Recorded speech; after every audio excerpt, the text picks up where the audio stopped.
This video is sponsored by the Design Mechanism, the makers of Mythras.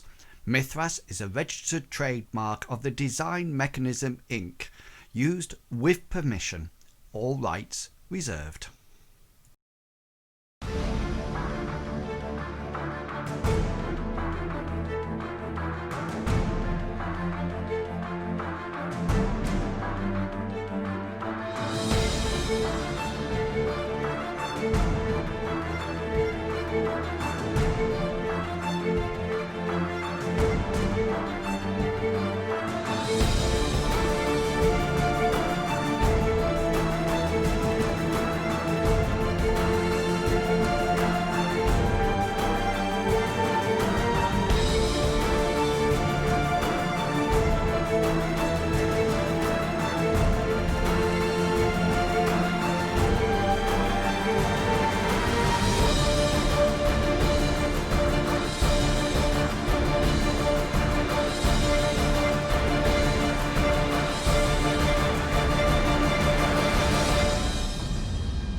Right, I think we're live now. Hopefully everybody is here. And yeah, hello everyone. Hello and welcome. Does my mic sound all right? Yeah. Yeah. Good to be. I don't know. We're so thrilled to be here today. all you English people sound the same. Yeah. Right, hello everyone and welcome to this Saturday evening here in the UK, but probably in morning in other parts of the world and afternoon. We are currently, well, the adventurers, the players are currently on a trip back to a lonesome bridge that they have visited before in previous adventures. Well, actually, no, I think Hengist and Bartleby have both been there, haven't they? Hengist has been past it a couple of times. He's been over it once. Yeah, Twice. You're very familiar with it, but I think Hazra, have you been up to this bridge? I went past it out of story to get to the hut at the other side. Oh yes, the farmer's hut. Yes. When Bartleby got attacked and he had to relive getting his hands mangled, if I remember correct. I've just noticed I'm on a different screen for you. Hang on, let me just put you back on the same. It's sort of like everybody has got sort of like muted colours until it comes to Cyrus's token. You see, everything's sort of like nicely camouflaged, and then Cyrus is sort of like bright red on the end. I might have to. I like the stand-out. Yeah, I might have to mute that, or maybe I could put a blue in it, couldn't I? I could make If you feel like it. Bartleby I don't could know. turn blue. That would be nice. Yeah. Anyway, I'll look at that at a later date. So, yeah, so welcome. We're going to start off, before I give you a brief synopsis of what's happening, and we're going to allow the players to have an opportunity to say who they are and who they are playing tonight. And as ever, we start from just down there, which, of course, moved up to the promoted into that box is the marvellous Mr. Pickles. Off you go, Mr. Pickles. I am Mr. Pickles, and here I go. I play our team's theist, Bartleby Fumus. He serves one of the moon gods, goddess to be specific in this case, Amriel.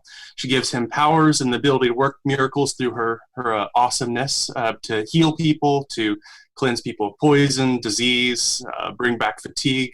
A big thing with the priests and priestesses of Amriel is that they're very much, they stay up in late into the night and watch the moon and its moon phases, and that's partially where they derive their worship power. So because of that, Bartleby is very good at keeping people energized, making it so they can persevere, climbing up a big mountain, and all sorts of good stuff like that. In Lindo, he serves as sort of I'd like to say, a humble savior to the impoverished. He does what he can to heal and help where he can. He has skills that revolve around being streetwise and knowing how not to get himself mugged again in the lower Lindo area. He considers himself the expert on monsters and history, and he's done negative damage in combat before. So I'll just use that little sad tidbit as my final bit and push on to the next person. You need to pick someone. Oh, I get to pick. You get to pick. I was going to go. No, you took the mic out of my hands. I'll go.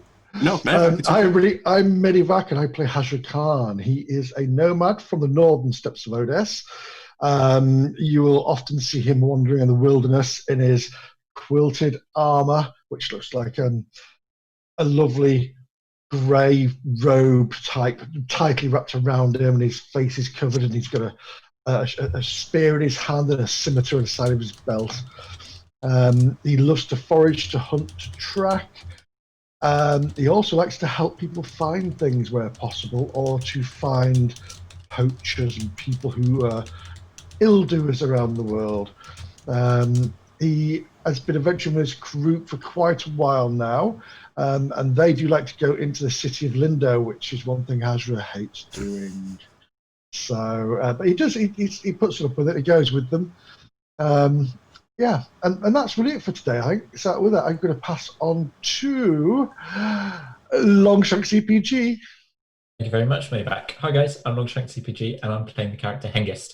Hengist is a noble warrior from across the sea that came over because his sister had been kidnapped on the eve of her wedding, and there was a big fight in the city between Hengist and his brother against all the kidnappers, and they just missed her, and he went careering off to try and find her, and that's kind of where he ended up being on a boat to Odest, and then arriving in Lindo, where he joined up with various people, of which Adivak and of which Hazra and Bartleby and Cyrus are the current group that he's adventuring with.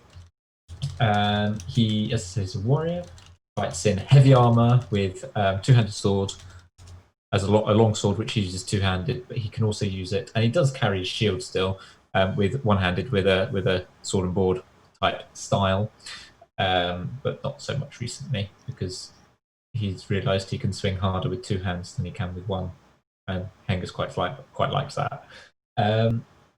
He tries to be noble. He tries to sort of like champion the innocent, protect the weak type sort of thing. Kind of half fitting into Bartleby's slight sphere of thinking, but not all the mumbo jumbo about Amriel and all that sort of. Although he appreciates Amriel's help, it's not something that he really believes in. And he also doesn't believe in any of the other old pantheon or even the new pantheon of gods. But he will quite happily lay his life down for the innocent and anyone else in the party. And I will stop rambling and pass it on to Captain Kangaroo. Hey guys, I'm Captain Kangaroo. I'm playing Cyrus. Cyrus is the newbie of the group. Just started, I think I'm on my third session as Cyrus. He is kind of the resident narcissistic magician of the group. He's a sorcerer. I think that's what the best way to describe it. He's a sorcerer of the Order of the Phoenix. So he kind of forces his way into more of a martial sorcerer. So he's able to at least fight personally, while also being able to use magic, and hopefully on an offensive note. His personality is kind of we're still trying to develop his personality a bit, but so far it's pretty much confidence to the point of arrogance. But I think he's still starting to come around once he realizes that his procrastination on developing his abilities might hurt him later on, and might allow others to surpass him and beat him to more higher offices. So that would be it. And I think I'm going to pass it right back down to In Wills to start this all off. Yeah, thank you. Yeah. What was Mel's turn of phrase? What did she say? I'm on the way up and you're in the way, I think it was. Yeah, something like that, yeah. Which is actually from Star Trek The Next Generation, if anybody was interested. Yeah. One of when they're attacking the Borg for the first time, a woman officer comes on and says to Riker. Will Riker, yeah. Yes. Yeah, I You- remember. I'm- She's the flag officer's. Yeah, I'm on the assistant, way isn't up she? and you're in the way. Yeah. So, right. So the party have been hired by a group of guild merchants to try to almost like work out what is happening. But I think the party are probably starting to feel that they're in the middle of some kind of triad of issues that are occurring. The Merchant Guild have decided to build a waypoint, a place for people to start initially trading, living, etc., etc., halfway between Lindo, the capital city of Odessa, and Yubin Falls. The river that flows down is crossed by one bridge called the Lonesome Bridge, and that's where they're trying to build a new establishment, a new village, a new trading point. The Merchant Guild have been joined by the Artisan Guild, the Constructing Guild, and both have been formulating plans, what to do, what to create, etc. But their hopes and dreams have been dashed over and over and over again by weird occurrences. So much so that they hired a bunch of mercenaries, the third and final part of the triad that the players are within, in the middle of, to somehow protect them. This didn't go well at all, and so all three groups have turned to the wonderful, heroic, and problem-solving group, and have invited them along on the journey up to the Lonesome Bridge to see if they can decide what is actually happening. However, the whole party, the whole journey did not get off to a very good start. Hazra's oxen, called Brutus, was made sick by decaying rats put into his water trough. Hengist's servants were preparing for their lord and master to go away, and somebody came in and slashed every single water skin. Bartleby got a strange letter that basically said leave or die, and Cyrus got accosted by a soothsaying woman who tossed the runes and said that the future wasn't too bright at all. The party were all set to set off when the Merchant Guild got in touch and said that some of the wagons had been broken, and so the whole journey up to the Lonesome Bridge got delayed.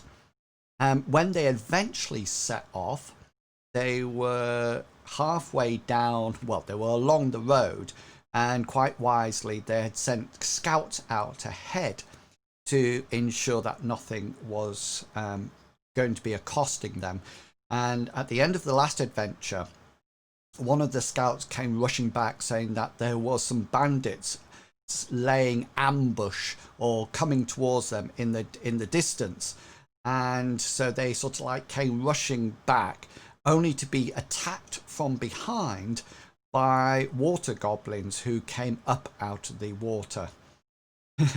Sorry, I'm just laughing at something in the chat.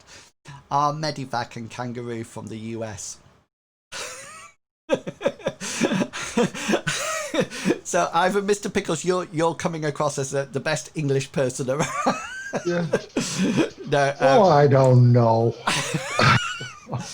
No. Captain Kangaroo and Mr. Pickles are from the US. I presume you're both from the US and not Canada. South Africa, maybe? I don't know. I'm 100% from the US. From the US, and then everybody else is from the United Kingdom. And yeah. I think we left it, and correct me if I'm wrong, I'm just going to push you across to the map. I think this is where we were, and you had just set up ready to repel bandits, if I'm correct. From Cyrus, who decided to have a nap under a cart. Oh yeah.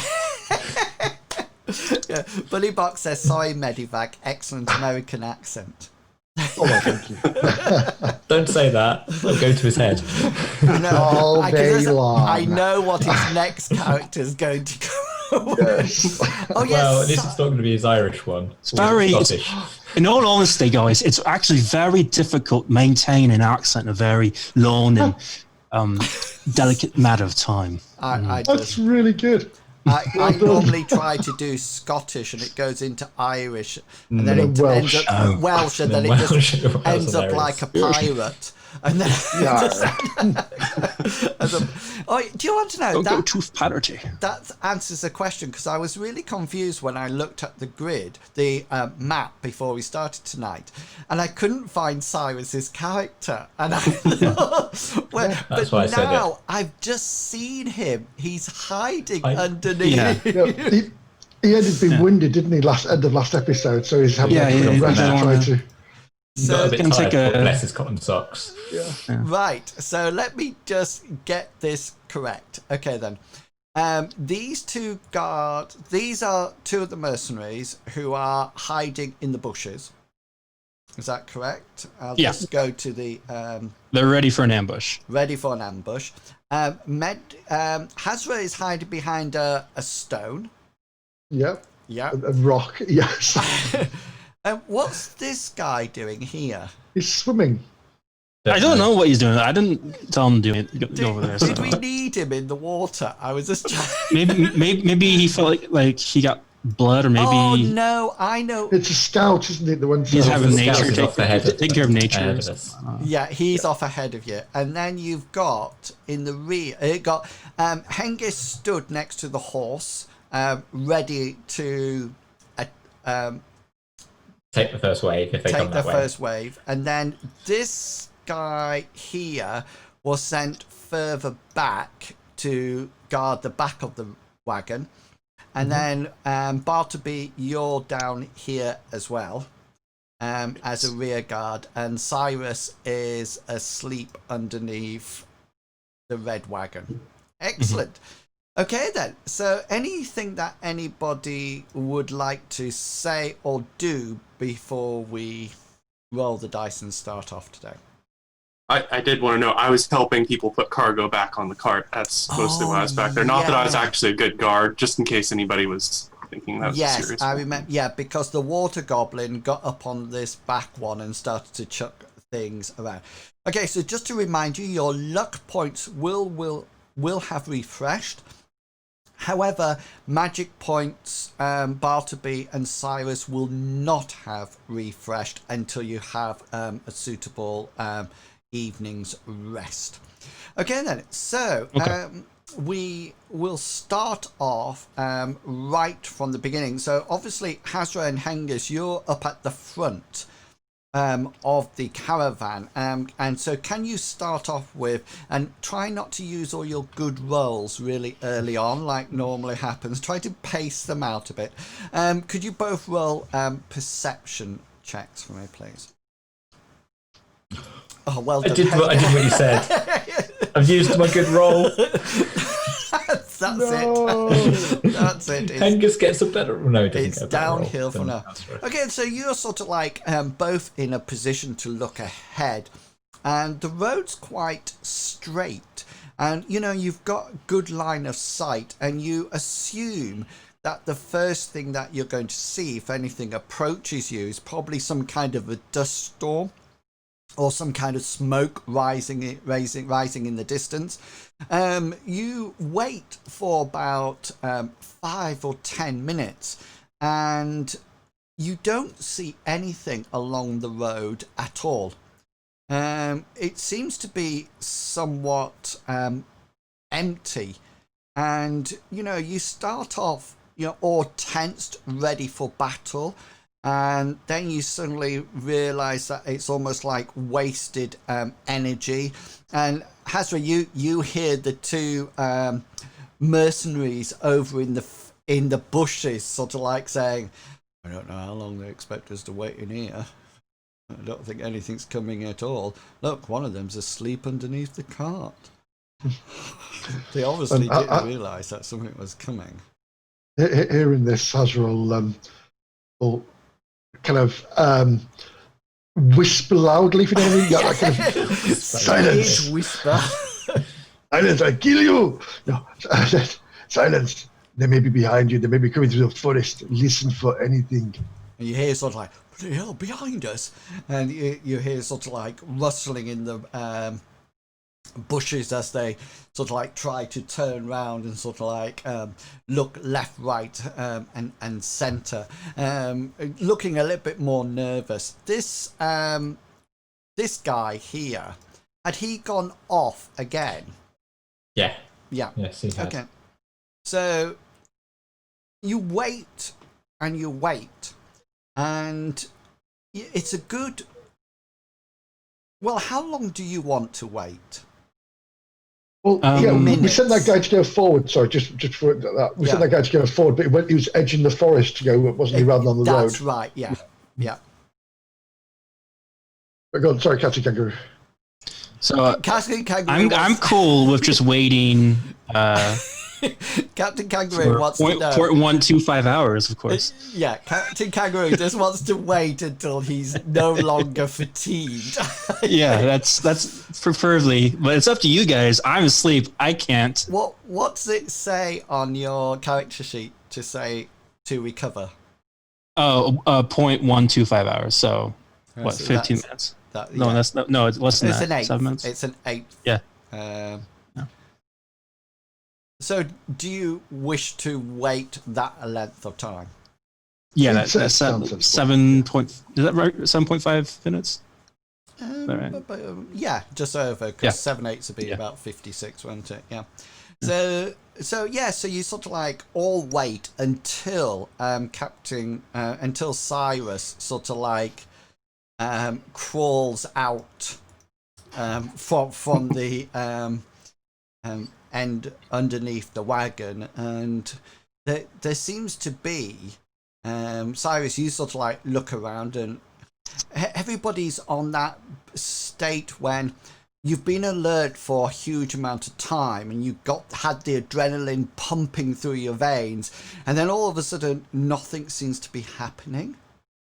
And you all, you notice that guards are getting a little bit fidgety, and horses are getting restless. Some of them try to sort of like go off the road. They sort of like see a green and lush looking tussock of grass over to one side, and they sort of like start to move around. And the guild merchants and the constructionists, they sort of like start to query and sort of like say to probably you, Cyrus, and to you, Bartleby, since you are closest to the wagons, and you can answer separately if you wish. And they sort of like say, sorry, Mr. Bartleby, how long will we actually be waiting here? Are we expecting to see something? I'm gonna stretch out really quick, make sure I crack my neck a bit, and then say, all right, everyone, time to go. In my response, I'll Bartleby probably looks like he's going to think about it, and then after hearing that, just points, I suppose, now. Right. And they sort of like the mercenaries are sort of like looking around. They obviously recognize Cyrus and Hengist as strategic and commanders in their own right, from your background, etc. And they seem to be awaiting the word from you all. Hazra, you can see the two people in the bush sort of like peering out over, waiting for the command. But Hazra, every time you sort of like look over to them, they sort of like go down to a quick prone position, as if they're ready for anything. All right. How are we going to continue this? What I'm doing, I'm going to stand on top one of the carts and then shout out so everyone could hopefully hear me. Yeah, go for it. Okay, there we go. All right. So what we're going to do, we're going to have one mercenary per cart, we all going to share from there, and then I think we should all kind of split per cart, so that way it's not just a concentration of workers. All right? Everyone agree? Yeah. Do you have an oratory skill, just out of interest? Yeah. Sorry. I know Bartleby does from his sermons, but it's a professional skill, so you've either taken it or not. No? Okay, Right. so No. So in which case you can roll your strategic law. No, your Okay. I forget what we call it, but Lore, we call it War Council. yeah, you can roll your war council. Go for it. Okay. Yeah, only other thing I have is courtesy, which I don't think. Yeah, no, I think your war council. You're oh yes. Yeah. Fully, good. totally critical role there, and everybody sort of like steps out, and they all sort of like start to say, so we the guilds are sort of like saying, so Mr. Cyrus, which one do you want us in? Shall we split up? Shall we keep together? And you hear various comments of people saying, oh, he's very good, isn't he? Very domineering, really has a powerful voice when shame he was underneath a cart for so long, but he was obviously winding himself up for it. All right. So, I just sit wherever, just as long as one mercenary per cart, and at least maybe one of you guys with my group. I don't care otherwise. Okay, so the mercenaries sort of like put themselves down like this. Bartleby, are you going back to your cart, or are you with Brutus, or are you staying on that one? There's probably not as much room, so I'll go back to our cart.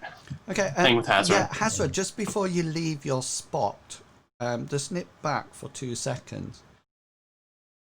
Because when everybody's moving away around, you actually, from your previous perception roll as well, hear something coming through the forest. It seems to be coming up from the sort of like the northeast. It doesn't seem to be trying to camouflage itself or keep itself quiet. It seems to be almost like out for a Sunday stroll, so to speak. It doesn't seem to be big or anything like that. But just as Cyrus finishes chatting, you sort of like hear a twang of a branch, a twig snapping, a rustle of leaves, etc. Coming. So it's roughly coming from about here, but a little bit further up and off the map. Yeah. As you're hearing this, all to look towards Hengist and go, Hengist, there's something in the forest. Right. Let's go and have a look, and then Hengist will make his way over to where Hazra is, and then say, "Oh, look, why is Hazra so small? Look when It's cold. when Hengist comes he's squatting behind the rocks. That's why he's making himself I small. never realised Hazra was so small. Let me just make you a little bit bigger. There you go. Oh, thank you. Yeah, so Stop, because it's a short person. I can't fit through the forest now. and you sort of like what's going to be Hengist's and Hazra's plan? Well, Hazra's going to go straight into the forest here with his spear, but as quietly as possible. Okay. And what about Hengist? Hengist can't be quiet, but Hengist will be following at a bit of a distance. It's like a 5 meter distance, something like that, and he'll make his way to the edge of the forest and just sort of not disappear into the forest, but he'll be standing on the edge of the forest and wait to see how far Hazra goes in before he moves on. Okay, so Hazra, you don't actually get to the forest. You probably get about halfway there. Just roll your stealth roll for me. It'd be at a standard because we're actually in your domain now, so it's not as if you're trying to go through. Yeah, and you're moving very quietly across there to the envy of Hengist in all his armour. When you notice that coming out of the forest appears the guard, the the previous mercenary that you sent up to scout ahead, and he sort of like comes in and he sort of like sees you there crouched with your spear and Hengist in a battle stance, and he sort of like stops for a while and sort of like looks worried, and then he almost like slowly looks over his shoulder as if he's expecting something behind him, and he sort of like looks and he doesn't see anything, and he turns back around to you and he says, "What's wrong?" Just report what you've seen to Hengist.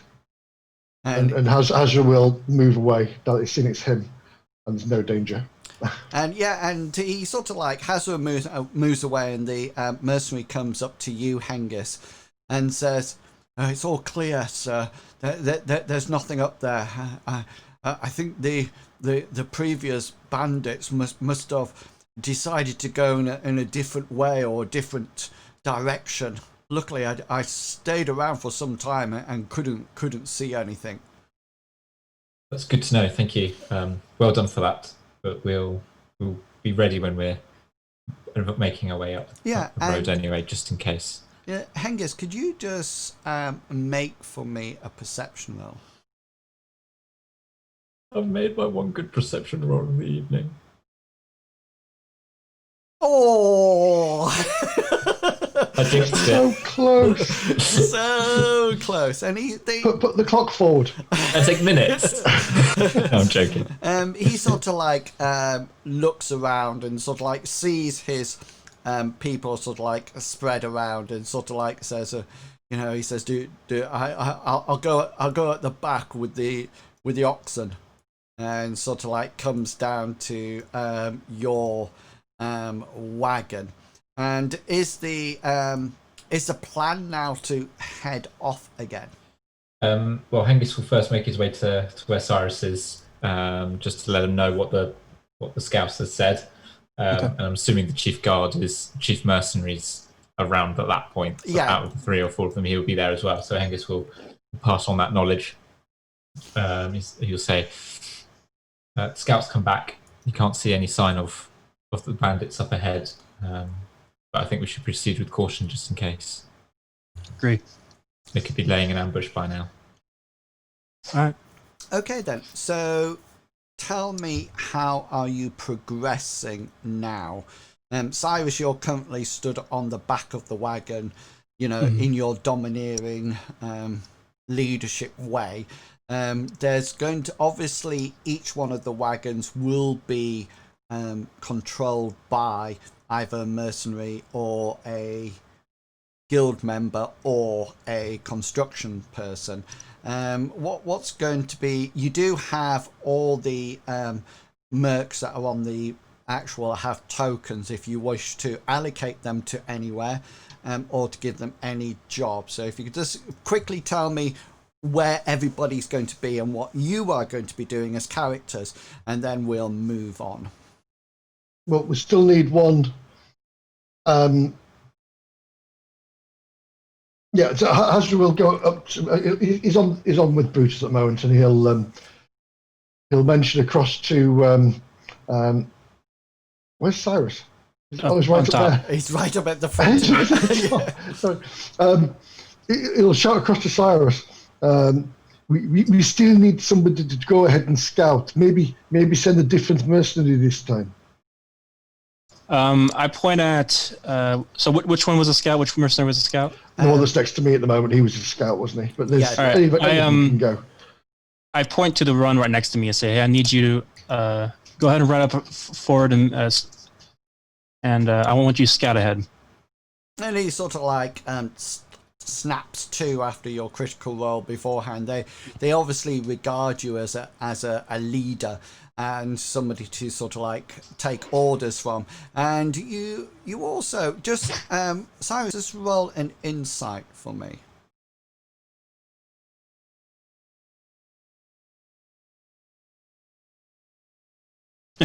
No. Yeah, they seem overly keen to take orders from you, and you sort of like think that this is really nice. You know, they obviously see you as the main captain in charge of this whole expedition, and he sort of like snaps to and sort of like nods all the time. You're sort of like giving orders, and then he sort of like queries that whether or not you want him to go up the road or in the forest. Up the road. Okay. Yeah, and he sort of like snaps to and starts going forward as at a jog, as he sort of like heads off further away over the road. Yeah. So what about the rest of you? Where Cyrus, are you going to stay on that wagon? Yeah. Okay. Hengist, whereabouts are you going to be? Hengist will be in the passenger side of the second wagon. Okay, cool. Hazra, I presume you're leading Brutus. Yes. You're in control of Brutus, yeah? And so, Bartleby, are you in the wagon, or are you walking next to it? I'd like to be in the wagon, trying to entertain Hazra and the Cowardly Guard, which is I'm gonna secretly call them, with stories of goblins and all sorts of fun adventures. Mostly going for ones where the heroes triumph. I'm not trying to bring anybody down. Fantastic. Yeah. Roll your oratory skill. Let's see whether or not you are... Yeah, you don't hold an audience. You start talking about wonderful things unless you're going to luck it. No, Bartleby is a little rusty on telling tall tales. And you notice that the bandit, the mercenary keeps yawning and sort of like going every now and again. And even Hazra's not sort of like impressed but you just carry on as normal, you know, so like saying great things that have happened. And the caravan, the wagons trundle on ahead quite safely. You probably figure that you've got one night and then another day before you get to the bridge, and the sun's starting to set. It's still light. You got about another 3 hours of daylight and dusk before the night will set in.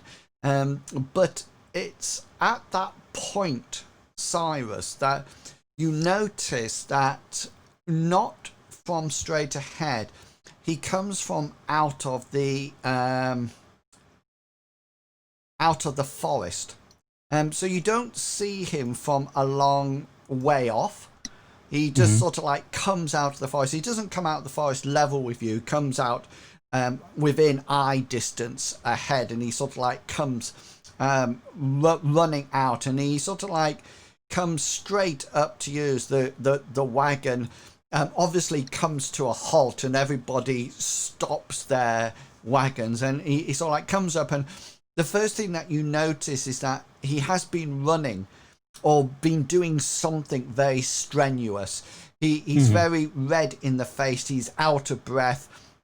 You can see sweat beading on his forehead as he comes up to you, and he sort of like stops and sort of like with one hand on his spear, almost like as like a walking stick or something to hold him up, like a crutch.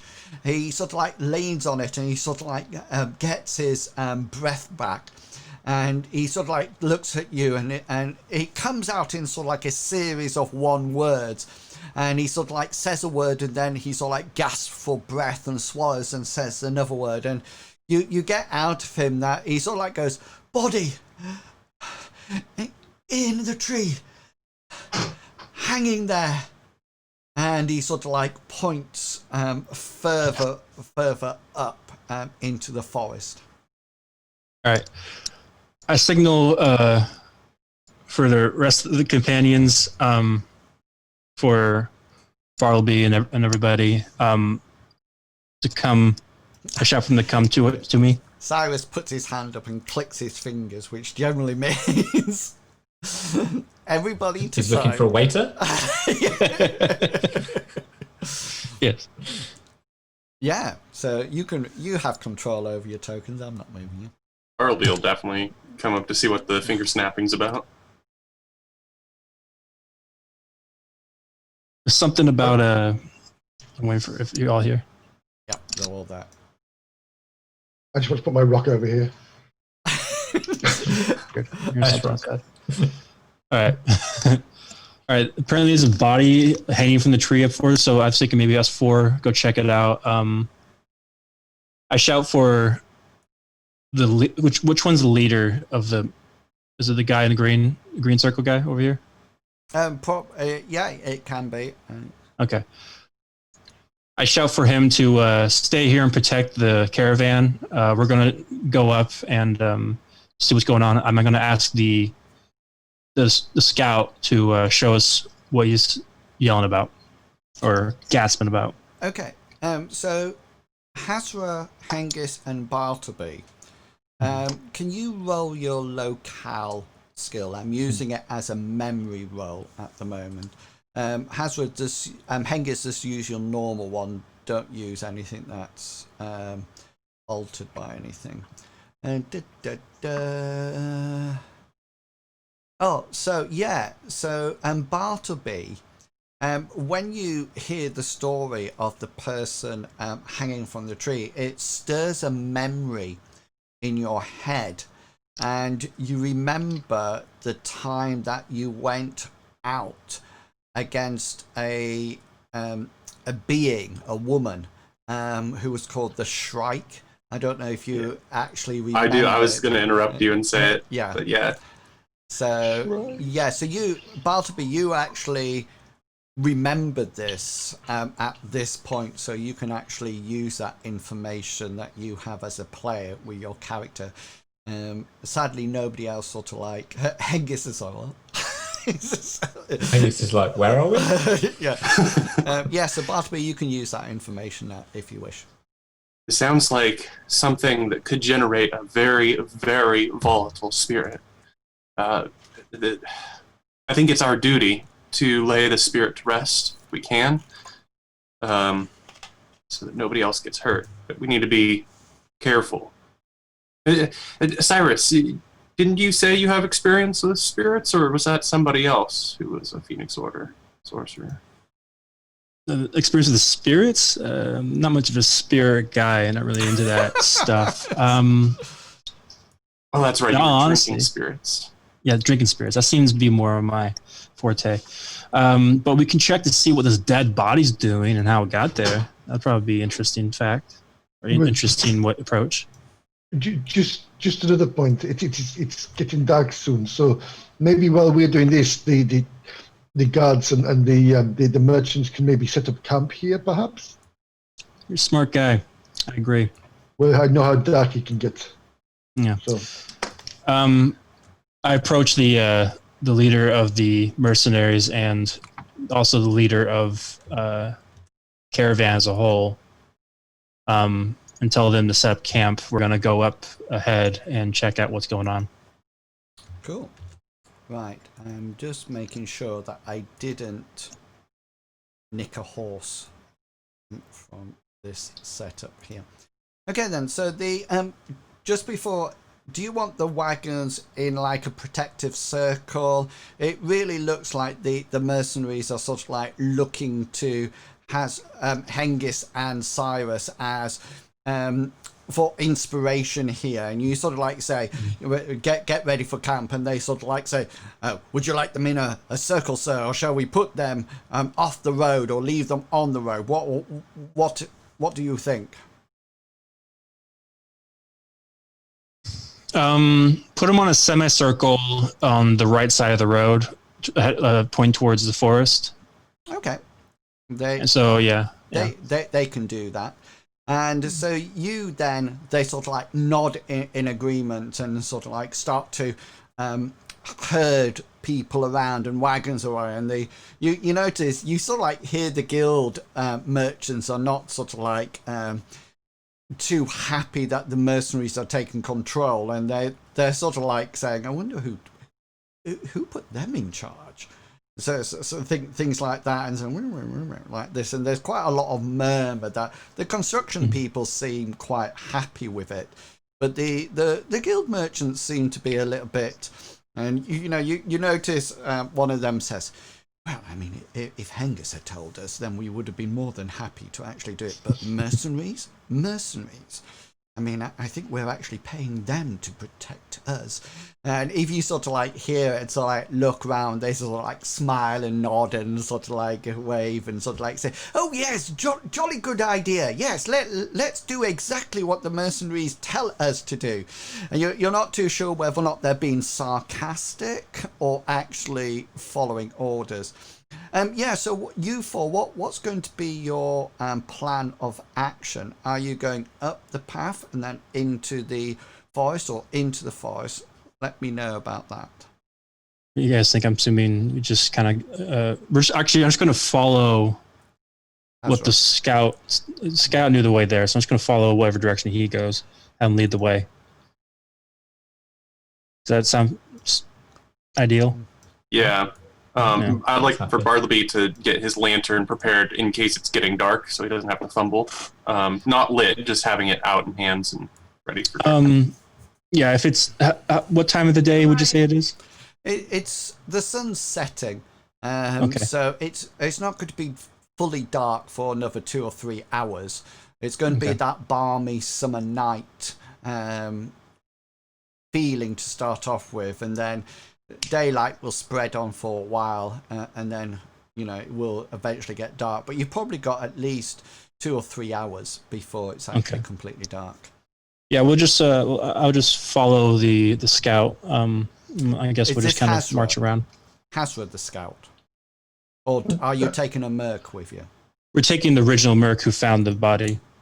So we can find out where it was. Yeah, exactly. I was just going to follow closely to him, watching the track and the trail, so he can try to remember what's what.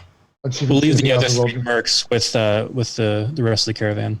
Okay, got you. So I'm just going to move you onto almost like a wooded area. Ignore the track, so to speak, at the moment. So I put a merc on there. This is the one at the front.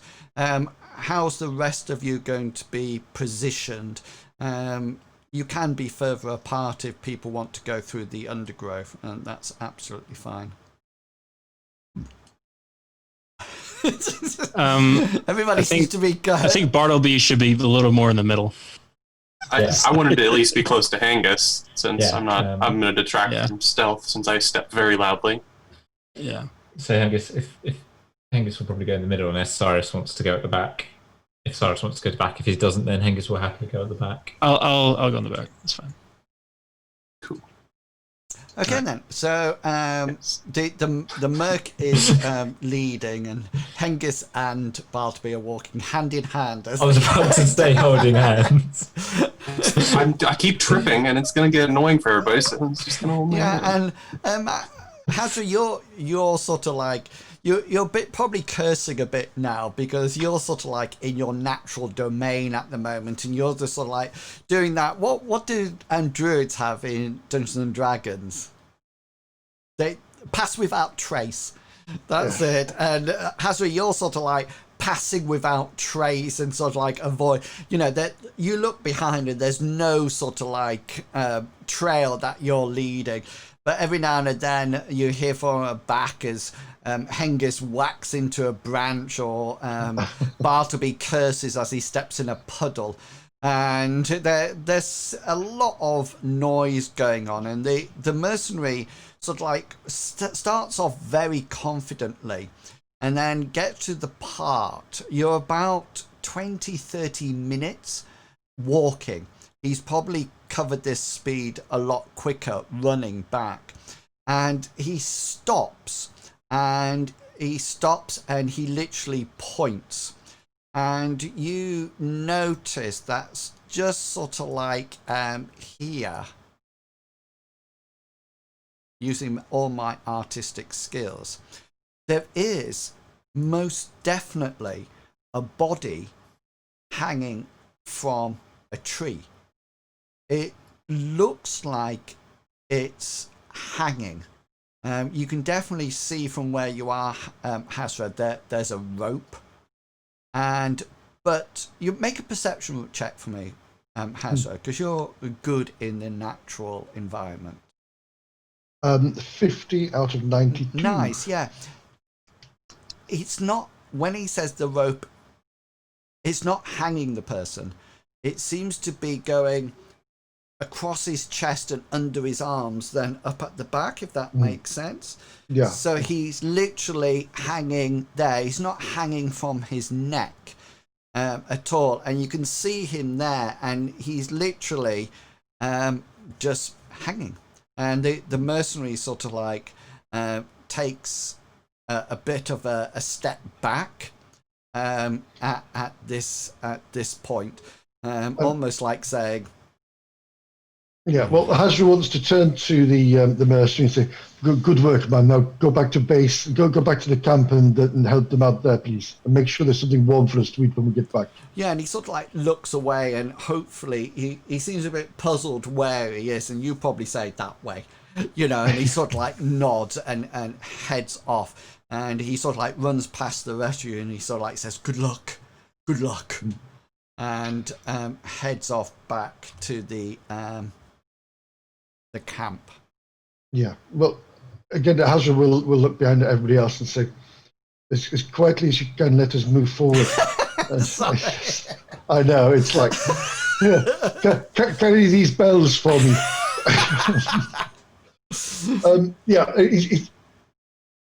he wants to get closer. He's got no real medical skills as such. He can, well, he does have a little bit of medical skills, but he'd rather have Mr. Bartleby with him just in case anything untoward happens. So he wants to move closer, basically. Bartleby would also like to do that while nervously reminding maybe himself, but it's phrased like he's reminding Hazra that I have passed the rites to be able to lay to rest. I am capable of this. I am. At long last. I know you worked very hard for it. You should be fine, Bartleby. I have my faith in you and Amriel. Hazra, how close do you want to be? Rather than saying 2.6 meters or something. I want to get so I can see where the rope is being tied off. Okay. Because it's very unusual for. It's almost like he stepped in a trap. Yes. So Hazra wants to be looking again at the floor around there to make sure there's nothing else that's. Yeah, it could be just a poacher's trap that's been put there. So you could probably get up to there. Bartleby, did you say you're going with Hazra, yeah? Yeah, keeping within grabbing his shoulder range. Okay then. And what about Hengist and Cyrus? What's going to be your plan? Hengist will move forward? Yeah, Hengist will move forward. So he'll just be... I'm not going by myself, so yeah. He'll be close, but not sort of like right on top of everyone. He's also more sort of like scanning the forest and that's what that sort of thing. So you're sort of like he's hanging back a little bit, and he's keeping an eye on where they are, and he's sort of like scanning. Okay then. The tree line and then the branch line, so like just keeping stag basically. And is Cyrus doing the same in the opposite direction and behind? Yes. Okay then. So Hengist and Cyrus, if you can make perception rolls for me now, and then if I need them later on, I know that I've got them. Not that I'll, of course, need them later. Damn it. Surprise attack! Okay, Hazra, you move closer, and you get into distance. You probably where you can see initially from there, and you notice something that's very strange. He hasn't been he's not stepped on a trap at all. It's obvious that he's been hoisted, so you can see that the rope goes across his chest, under his arms, is tied in a knot behind his head, and the rope then goes up over a high branch, and then you notice that it's tied off round a tree trunk. Does that make sense? It does, yes. Yeah. and he's literally hanging there. He's hanging about, his feet are about 1.5, 2 meters above the ground. And he's literally, his head's down. And he's literally, you can definitely see from where you are now that it's obviously not a trap, as you might have first suspected. It looks like he's been hoisted up there. He'll turn to Bartleby and he'll say, this is very cruel. Look, it looks like somebody's tied him there on purpose. It's a very cruel punishment. He would have starved to death over days if he wasn't dead already. So it's very worrying. Is this you know? It might also attract wild animals for the smell of his body. It's either a punishment or a warning, I guess. Would Bartleby be able to guess roughly how long he's been up there based on decay? Maybe a healing check? Yeah. You're really going to have to get him down to do that sort of check. Well, we need to do that anyway, so I think perhaps we could release him from this torment. Figure out more from there, Hazra? That sounds sensible, but we'll get him down. I got the lantern in my hand, and you've got a scimitar. That might... I do. So Hazra will lean his spear against the tree, and he'll take his scimitar out, and he'll saw at the rope. Okay then, so you're not untying it, you're just going to cut through the rope, yeah? Yeah, it doesn't have the physical strength to hold the body like that, I don't think. And he's probably going to drag himself around the tree. He knows this. He's agile, he's not strong.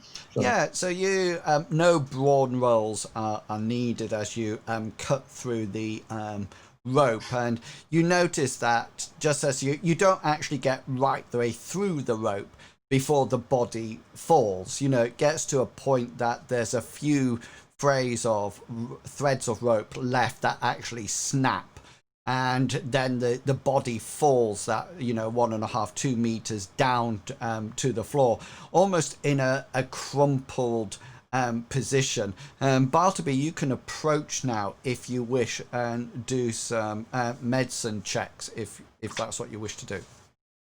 It's what Amriel says I should do, and that's what I'm going to focus on to get through this grossness. Okay. Here's my healing check. And I would like to use a point of luck, if I may. Yes, by all means. Get a little reverse. Hengist and Cyrus, if you wish to move at any point, then please do move your tokens. So yeah, Bartleby, the guy sort of like crumples down, and you look at him, and there's, what was it? So there's various bits of information that you get. Okay.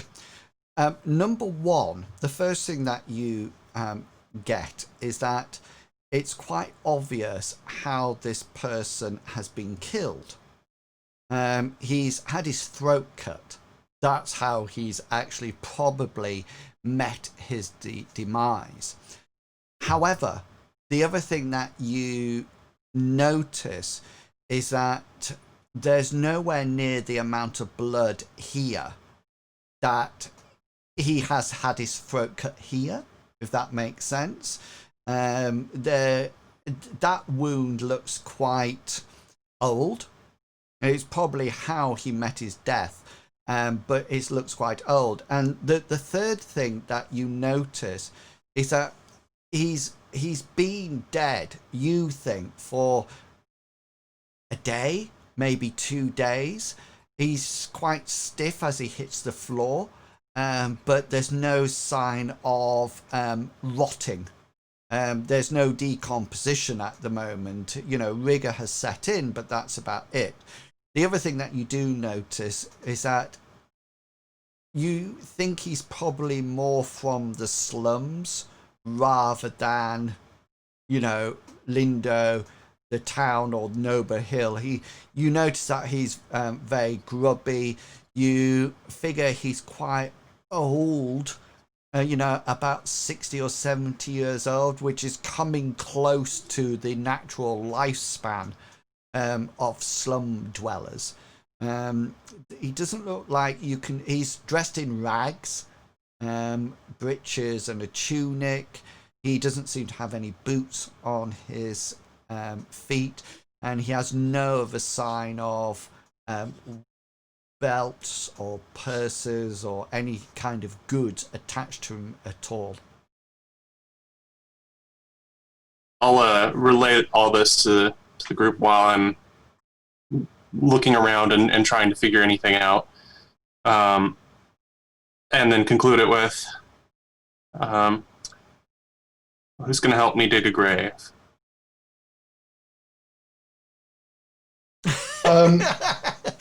Everybody jumps. Yeah, as you will, because he knows that this sort of thing will attract unwanted attention from animals, so he wants to put him underground. So he'll help dig. Okay, so you can probably dig a shallow grave in this and probably lay him to rest. You do notice, Hazard, just on a side point, that the rope is a well-crafted rope. It's Right. not sort of like vines or anything like that. It's quite well crafted. You know. While I'm assuming that you're putting his, are you laying him to rest before we bury him or after? Sorry. He probably isn't doing it because it would cost him magic points. No, I would like to do that. It'll cost me devotion pool, not magic points. Yeah. So, and I wanted to leave one of my candles alight to Amriel's heaven with him. And burying him with it's an Amriel thing. It's fine. Yeah, the reason I'm asking is to give a bit of time for me to have a quick scout around to see what direction anybody came from. Oh yeah. Yeah. I imagine that the late arrest miracle, it doesn't say this, but I imagine it takes minutes by default. Yeah, it probably does. It's quite there's a lot of muttering and discussion and, you know, various prayers to be said, candles to be lit, etc. Yeah, so just roll your exhort. We check see if there's anything on him, anything that might point out his identity or anything. He's been robbed of all of his things. Right. And so I'm going to give him this at least, a candle and a prayer, and I'll feel better. Well, 94 out of 123, which is, because it's easy to do this over minutes. Okay, I was hoping I might be able to take minutes. And Hazra, just roll for me a tracking skill.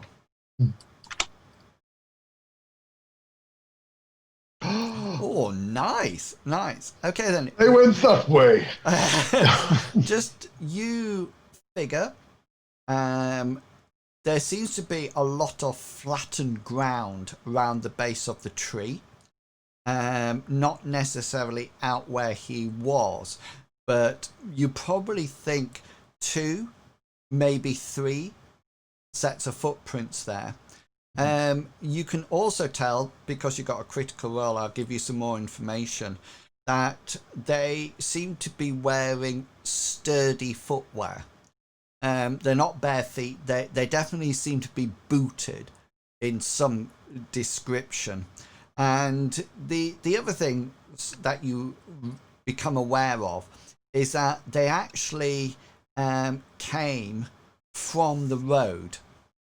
So you can pick up the tracks almost like from this place that I'm pinging in up to the tree. Whether or not they came the same path as you, you're not too sure. And, you know, the party has walked along that path as well. But you don't think they came from within the forest. It's definitely that they came in the same way as you did. Yeah. Hazra does see all. Yes, you can't get past Hazra.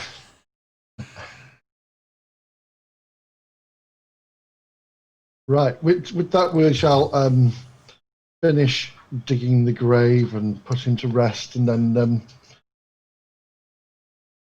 shall we head back? Yeah. Okay, so you head back to your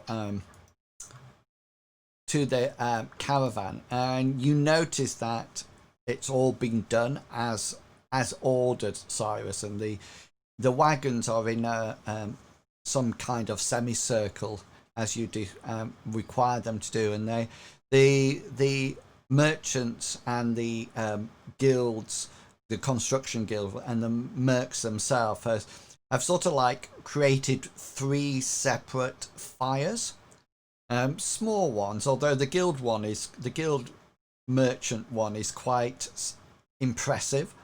You know, it's almost like a bonfire with the guild, as if to say, you know, we are going to make the biggest and the best as they're coming. The rest of them are sort of like made their fire. You notice that they're all finishing off some kind of food that they've made themselves, and they're sort of like all sat there, and you guys probably come back just you know, in dusk time. You know, the sun's set a couple of hours ago now, and things are settling down for night.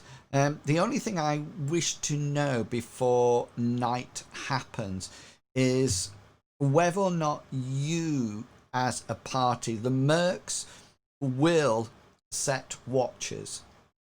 Okay, they will separate themselves out quite naturally throughout the night to keep a watch.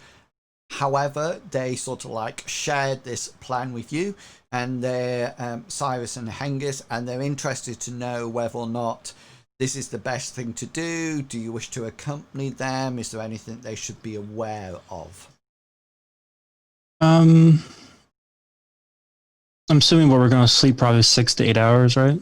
Yeah. So, yeah. So, you know, if we each, it's 8 of us. So if each, like one of us watches for an hour, we should be good to go. They would normally do a 2-hour stint Okay. for them. So you can either double up on a watch with them, and if you all do 2 hours, then that's absolutely fine. You'll still get magic points back, etc. Okay. Or you can, do you want to pair up with the merchants, or do you want to trust the merchants to keep? We're going to pair, I think, 2 people up at the same time. It'll be easier to keep the person up, and company's nice. So, as always, the only thing I need to know is your order. Who's taking the first 2 hours, the second 2 hours, the third 2 hours, etc. I'll take the first 2 hours. Second 2 hours are always best for Bartleby to see the moon, midnight. potentially. Okay, so your Cyrus is going first, and Bartleby is going second. Happy to go last. Hazra third then? Yep, that's fine. And then Hengist, you'll get the most sleep and then wake up bright and early. Bartleby, can you roll for me a d6 and decide whether or not you want odd or even numbers? I would like evens. Okay then. Here is my d6. Yeah, I got evens. So lucky for you, the moon is in the phase that Amriel is out, rather than Margoth being hidden. And can you roll a 1d4? You don't need to choose any number of it. I'd still like to choose evens. Yeah, so it's probably 3/4 full. So it's not completely full, but it's getting onto its full moon. So you will be able to allot some magic pools into your devotion pool if you wish. Okay. I do wish. Yeah. So remember, you'll fill up your magic pool, and then you will deduct some of that magic pool to top up your devotion pool. Okay, just to let you know that if you rolled a 4, it would be completely full, and in which case both would top up by themselves. 2 or 1, it means that you can get your magic points back, but you can't actually transfer them onto, well, you can transfer half of what you need rounded down on a 2, and 1 you can't transfer anything because there's not enough of Amriel looking down on you at that point. Okay, that. so the only other thing, just before you go into guard mode, are you telling anybody about what you saw in the forest or not? I don't think we should. The guard's already seen it, to be fair, but we don't need to worry the merchants. Yeah, and so because you do hear the guard sort of like hamming it up a bit and making it sound, quite horrific, that he was hanging there, blood was pouring out of his neck, his eyes were dangling on the optic nerve, swaying in the wind, and he's really sort of like making it sound. And you notice that the merchants are uncomfortable, to say the least. Okay then, so night settles down and you start to enjoy either sleep or watching, or whatever it is. And it's probably Bartleby on your watch that you hear some moaning, and the moaning appears to be from an individual in the guild merchants, almost like entourage. There's somebody who's not having a very good night sleep at all. He seems to be moaning a lot and tossing and turning underneath his blanket, and sort of like curling up into the fetus position. And you sort of like notice this, as does the mercenary, who sort of like gives you sort of like the look as if to say, what's happening there? And he sort of like comes over to you and he says, do you think he's all right?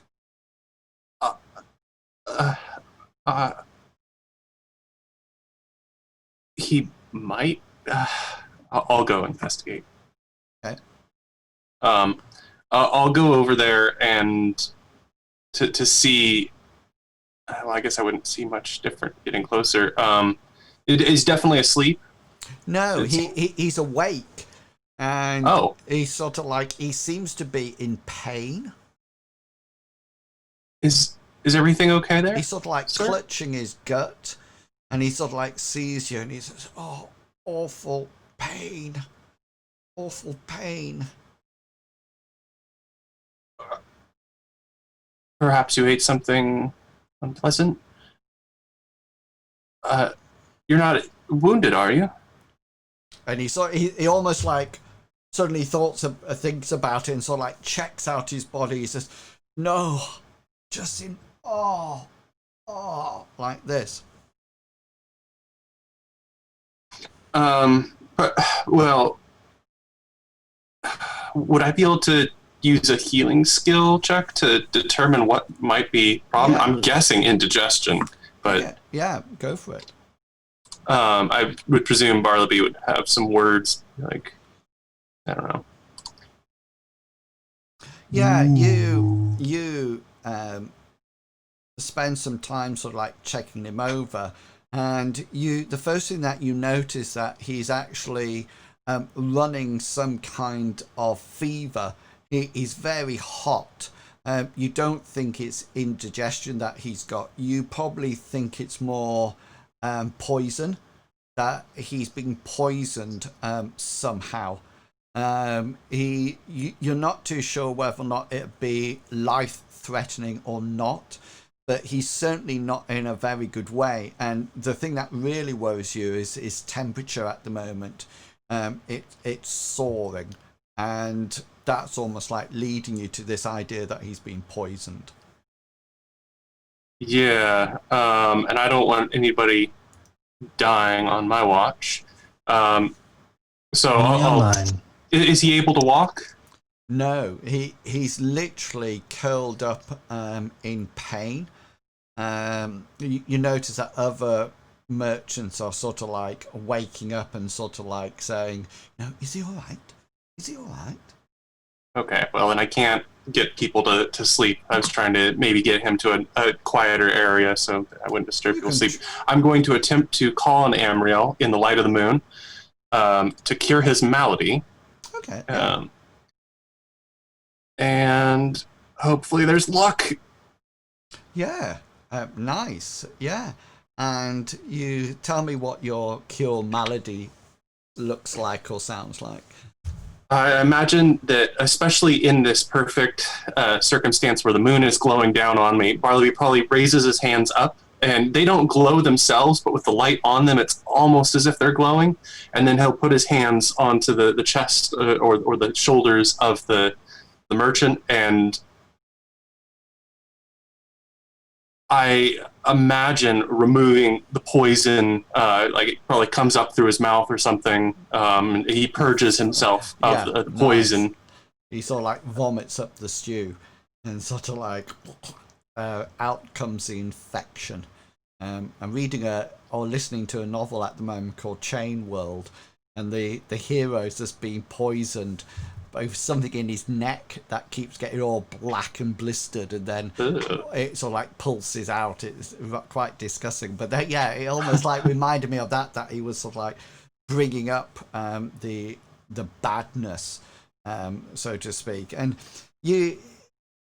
once you sort of like cast the spell, he sort of like, you notice straight away that he calms down. He almost like falls straight to sleep. You notice that his temperature starts to drop as well, and after a few more minutes, his moaning stops and he gradually goes to sleep. But there is something else, and I'm not going to ask you to do another roll, but you actually have to perform the same thing twice more during the night within your watch. And shortly after dealing with this merchant, you notice that one of the construction people comes down with something very similar, and almost like the exact same symptoms as the merchant guy, which you cure as well. And then finally, still within your watch, Bartleby, shortly after that, one of the mercs comes down with it. He doesn't seem to be as bad with it. It almost seems to lessen as it goes through the people. The guild person was probably the worst affected, then the construction person, and then the mercenary. And it's sort of like really interesting. And you notice that each of them, from your spell casting, you realize that it's the same toxic poisoning that you're purging from their body each time. And shortly after you've done that, they return to sleep. And it's the merc who's up with you sort of like congratulates you and sort of like says, "Oh, that's really good." He says, "Can anybody do that?" Well, not all of the priests and priestesses elect to cure maladies, but Cure what, sorry? the poisonings or diseases that affect the body, things that destroy. And I elected to learn those rites because I saw so many people dying in the It's amazing. He said, "Can you teach me?" It would take quite a bit of time, but I'm always happy to bring people into the church. He says that there's probably another day before we get to the site. Oh, this would be many, many months of investment, and learning the rites is quite difficult. Learning to lay spirits to rest. Oh, he says, I'm a quick learner. I am. Well, that's a good attitude to have. I'll definitely tell the higher priests and priestesses at my church that you would be an excellent candidate. You don't have to give anything up, do you? I haven't had to give anything up. Oh, I mean, I got my hands mostly back too, so I kind of gained. Well, I'm quite active in that department. He says I wouldn't want to give that up. He says, I would love to learn. And he seems to, you notice for the rest of the adventure, he's often gravitating towards you, Bartleby, to walk next to you and asking you questions about your beliefs and religion until something else happens. That was on watch 2. And Cyrus, your watch passes without incident. And so does Hazras, and so does Hengist. And the rest of the night seems rather dull in comparison to yours, Bartleby. Nothing seems to happen. There seems to be no attack, no issues, nothing found. Just this almost like bout of poisoning that went round and touched one person from each of the groups. And Bartleby, you're probably round the remnants of the fire or fresh fire when everybody wakes. How much are you going to tell the rest of the group? This is in the morning after we've all done our watches. Yeah. Well, Bartleby is very clearly troubled by this, and he shares everything in a sort of semi-tired, paranoid ramble about there's somebody went around every campfire. They were all cooking their own meals. Somebody went around and poisoned. Can't trust anybody. All right. So I'm assuming he's just telling us. Yeah, us other three. Yeah, right? exactly. You are round your little own campfire in the morning. All right. So we've all kind of witnessed some sort of sabotage or some way, some sort of attempt to make this trip and this endeavor more difficult. Is that correct? Would you all agree? I'm saying this in very hushed tone and everything. This is true. The poisoned people, was it just one person per the group, or was it multiple people in each group? Which one was it? One person per group, and the severity decreased as the night went on. It was the guild masters got hit the worst. I thought that guy was going to die. The second worst was the craftsman, and the third worst, or the weakest, was the mercenaries. But they might be tougher stuff. There's a few ways to look at it. Obviously, someone in this group is trying to prevent us from continuing on. So I don't know who. Obviously, they chose to do all three, so that way it would take suspicion off them. I think it's the Thieves Guild. They're the ones with the poison. They're the ones who carve letters.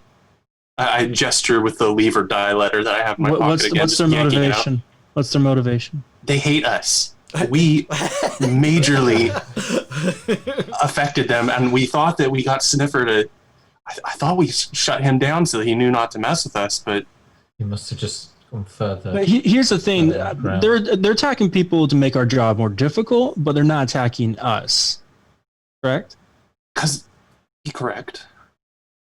I think if they was specifically going against us, they wouldn't poison the people around us, because it really doesn't matter if one of these people die.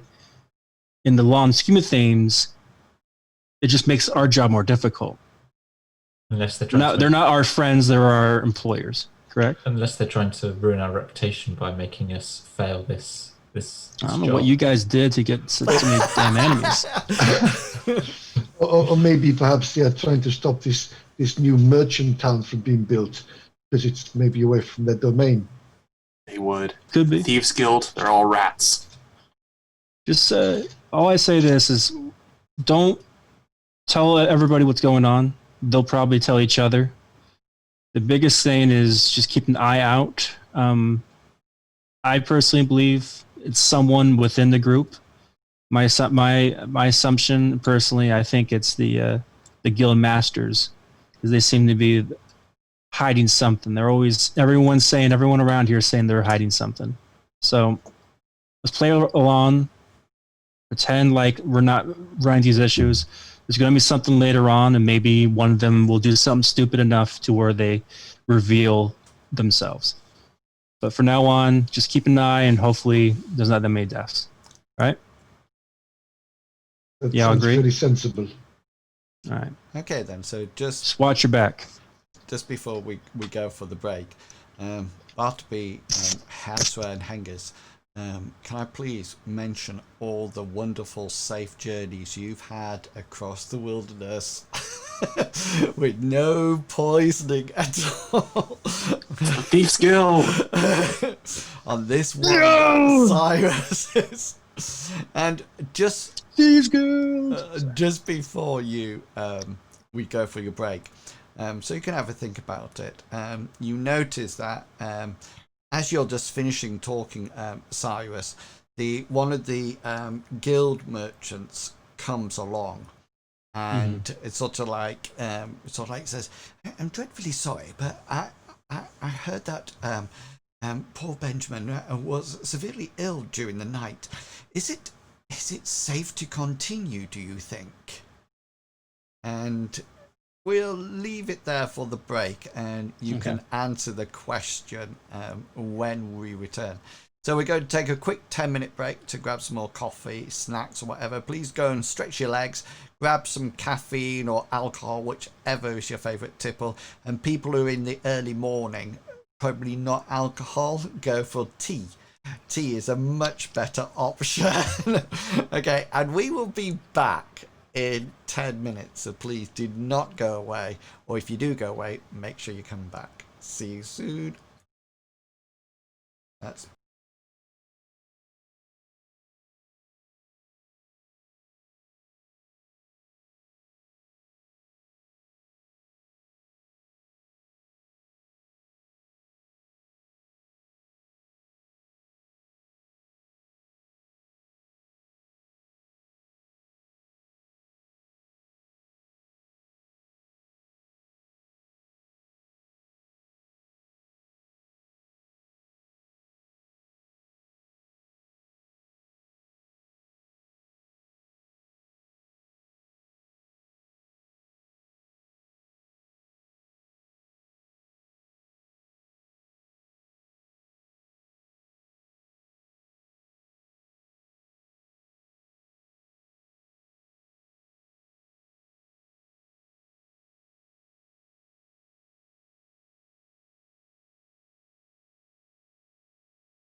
just press that button and that button. We are back.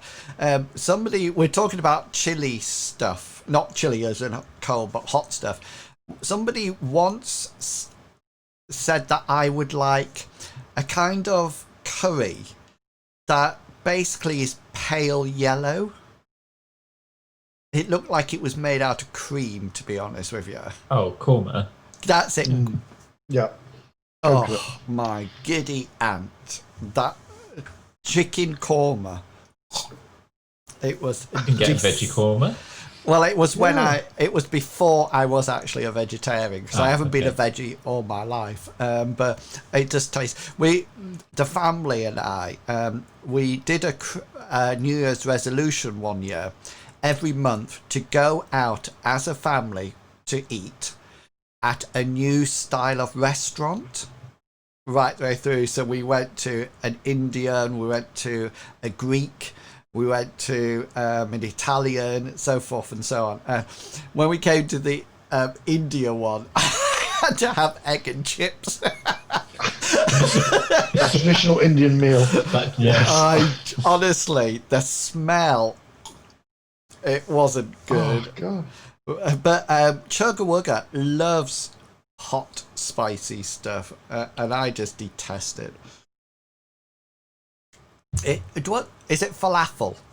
Falafels are too spicy for me as well. They can be spicy, falafel. Oh, I just like If you're not have careful. a bit and then that's it. I taste it for the rest of the year. I had falafel for lunch. Okay, so I got hot chocolate. If anybody, well, it's actually a double chocolate mocha. And I was really pleased today because my sister brought me a Costa coffee. She actually went I into... saw the post. And did you see, sorry for people who heard this before, interesting thing is, she went in and ordered it, okay, for me, and the people behind the till said, that's not for the man who comes here with his laptop and just works on his laptop all the time. And she said, yes. I said, oh, we're missing him. Tell him to come back soon, will you? I thought, good grief, that I'm known from Costa Rica. So it was. You're the only customer. Yeah. Do you want to know? It was the wet best. nasty man. The best coffee that I've had since lockdown. There was something just. I had to pour it into my own cup, though. I couldn't touch the takeaway cup. Well, I did. I poured it in, binned it, washed my hands, then drank it. Okay, then. So yeah. So the guild merchant has just come up to you all. What would you like to tell him? Are you guys gonna say something? So I'm just gonna smile. Personally, I would like to smile, say everything's fine. No reason to worry about some tainted rations. He sort of like says, I heard there was a body that you found.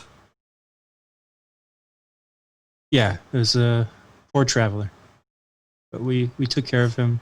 Just He's traveller, in a better place. There is talk that it was a warning. Possibly, or But he got stuck up there. it wouldn't be a warning for us because we wouldn't be able to see it from the road, would we? Well, that's what we were talking about, yes. We didn't really understand what he was doing there. But had he been murdered? Well, let's look at it this way. It's got nothing to do with us, so don't let it concern yourself. Oh. Unless when you get back to Lindo, you can always send out the city guard to go and investigate, Well, perhaps. there's this talk that it might have been a warning to us, but if you're sure that everything's okay. Like I said, if our scout hadn't come back that way, we would never know it was there, so how would it be a warning to us? Well, yes. Can you see through trees? If you can, I could take you hunting with me. Yes, we were just somewhat concerned, that's all, but we were just concerned whether or not we should actually return to Lindo, or whether or not you've got us, probably just the merchants and I, are we safe with you? Well, if you wish to return, by all means do so, but we are taking the merchants, and these guards with us to where you have paid us to go. Right, that yes. Right, well, hopefully there'll be no more horrific things happening in the future. Yes.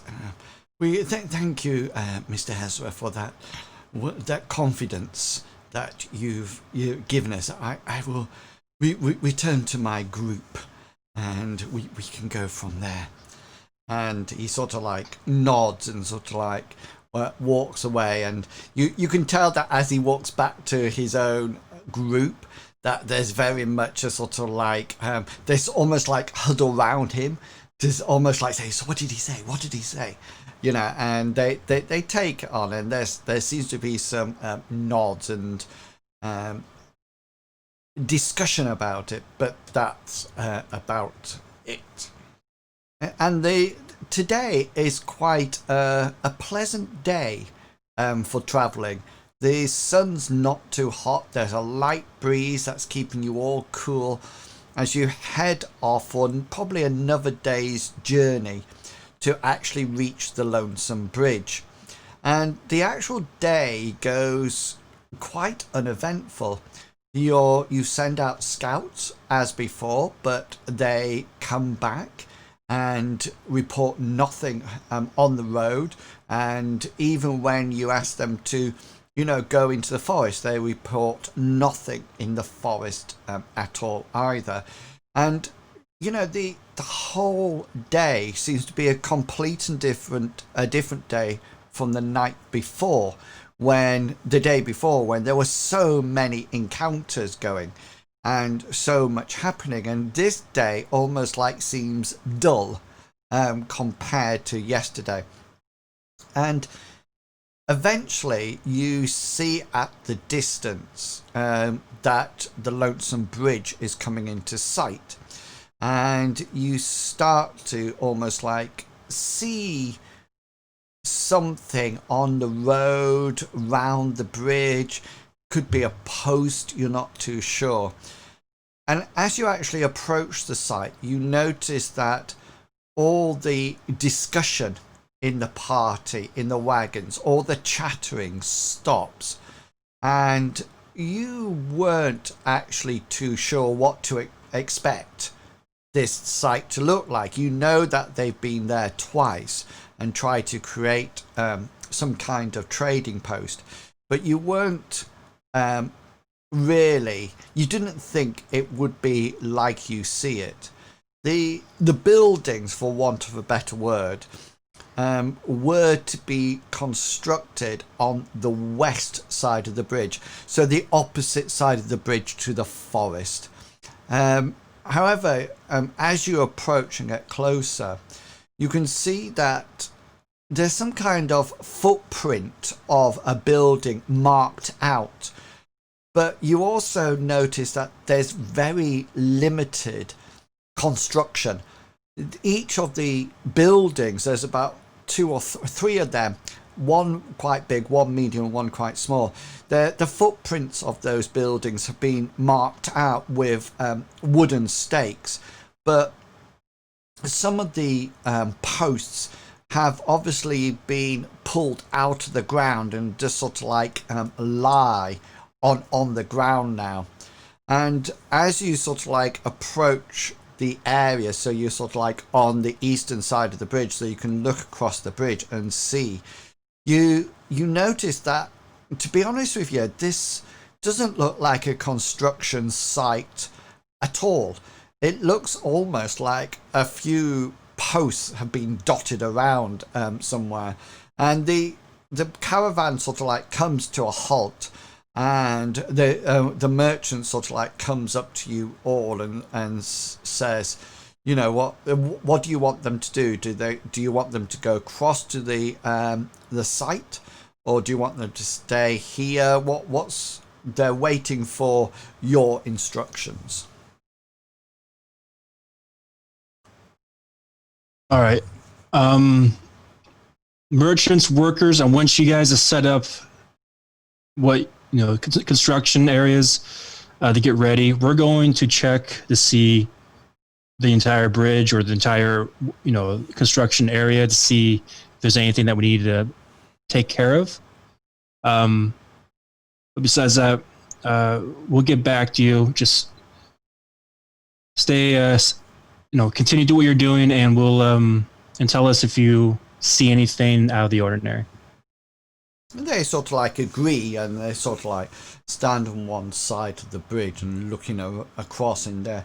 There's various mutterings going on, and every now and again somebody points over there and things like that. So is the plan that you are all going across, or one or two of you? What's going to be happening? Hazra would like to go across the bridge on his own, just so he can scout and see if any footprints or anything, or basically just to see what he can find. Up to the other side of the forest, because it goes across the bridge then to another forest, doesn't it? Is that right? No, it goes across. The forest is sort of like where it is on the map, and then the bridge goes across the river that you can see, and then the far side of it is open plains basically, then that used to go into farmland. The farmland's probably all still there. Okay, then so Hazra goes across first. Is there anything specific you're looking for? No, it's generally just to have a look around the area. I mean, this bridge is going to be quite well travelled anyway, isn't it? It's the one crossing point. But he wants to have a good look either side, maybe go under the bridge, or try to look under the bridge at this side, and just have a general reconnoit, whatever, around around the area. Yeah. Okay, and now you're looking for tracks? I am indeed. Okay, then. So roll your tracking skills for me. It's more random, out of place tracks he's looking for, which Okay, so that's a 37 out of 45 formidable. Yeah, so just to let you know, the bridge it doesn't look as well worn as you would have thought. The bridge itself, the wooden bridge, is quite old, but it's very sturdy, and it's obviously stood the test of time. And the planks that are sort of like the beams that almost like go across the bridge, they're worn.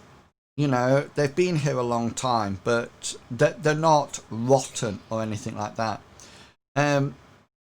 When you get across to the area beyond, you do see what you would probably class as fresh tracks. These have obviously, since the party, the guild merchants and the mercenary and the construction people have been here, been a couple of weeks, but there definitely seems to be fresh tracks in it. And with your roll, you notice, one of the things that you do notice is that they're fresh. The other thing that you notice is that there's quite a lot of booted tracks, but there's also some barefoot tracks. You think that they probably relate to maybe water goblins. They seem to be almost like lizard-like.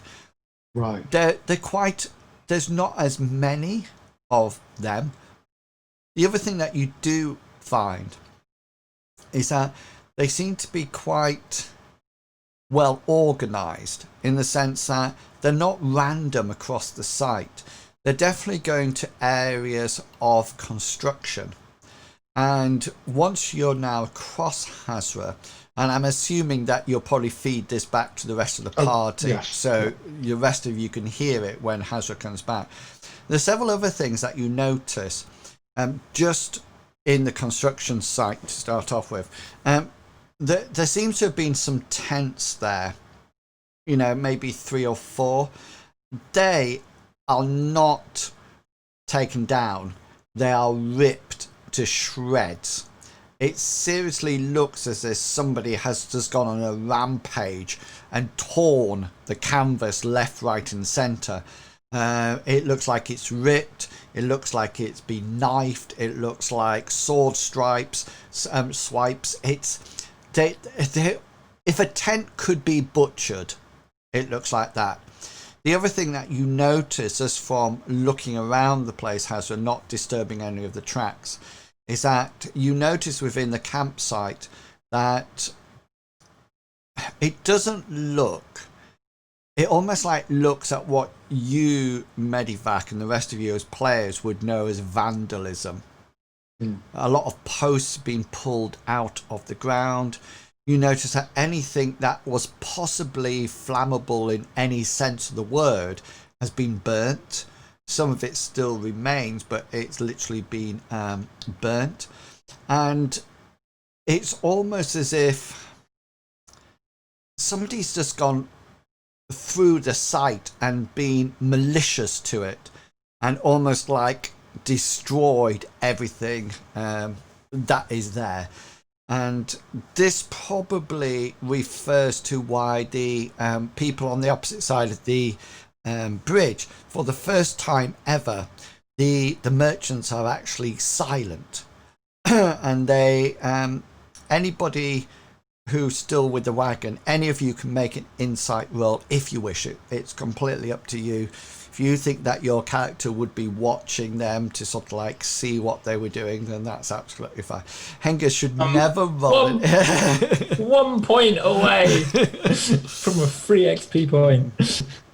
I'm probably gonna do. Yeah, I'm gonna do insight, but I'm also, while Ezra's out there checking out the site, the site and everything, I was wondering if I can do a witch site roll to see if there's any kind of, sorcery based vandalism that might be happening, that might not just be, water goblins or whatever. Yeah. Maybe if there's more to this than we think. Got you. So that would be your folk magic skill, won't it? All right. So roll that. I'm going to do a roll of luck. Okay. To switch that. Okay, to make it 27. Okay then. So, yeah. Bartleby first. Your insight roll. The merchants are incredibly quiet. They're not talking at all, and you notice that a lot of them are sort of like very pale skin. You get the feeling that this is not how they've left this at all. It's something quite different. If anything, they look super worried rather than they seem more concerned or frightened about what the site looks like. Normally they're quite out and being very using their voice to sort of like say what's going on, and they are unusually very quiet. Bartleby. Cyrus, you cast your folk magic. Tell me, what does that look like when you cast it? Kind of similar to what it looks like when I was casting last week with the rack. I just go white. I pretty much do a reverse colorization of myself. So instead of a paler skin, it turns almost completely dark. Yeah. Hair turns almost fiery. So kind of similar to my photo. Yeah, nice. And then little lines kind of lead all the way down to my core, the heart area. Okay then, so you look out across the area, and using your witch sight, you see something quite interesting. There seems to be, it looks more like a heat wave. When you get that heat haze over something, that's what it looks like, which generally suggests that it's not sorcery. If it was sorcery magic, you would see it very clearly what it is. So there's definitely a hint of magic here, but it's not sorcery.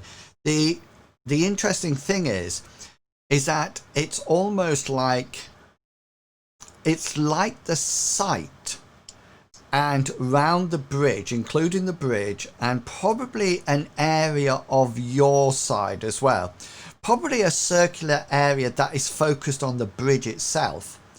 with its scent on the bridge. There's this heat haze emanating from it, and it seems to cover the whole area, including the site and going right the way up to the forest. That's the other end. But that's actually not the strange thing about it.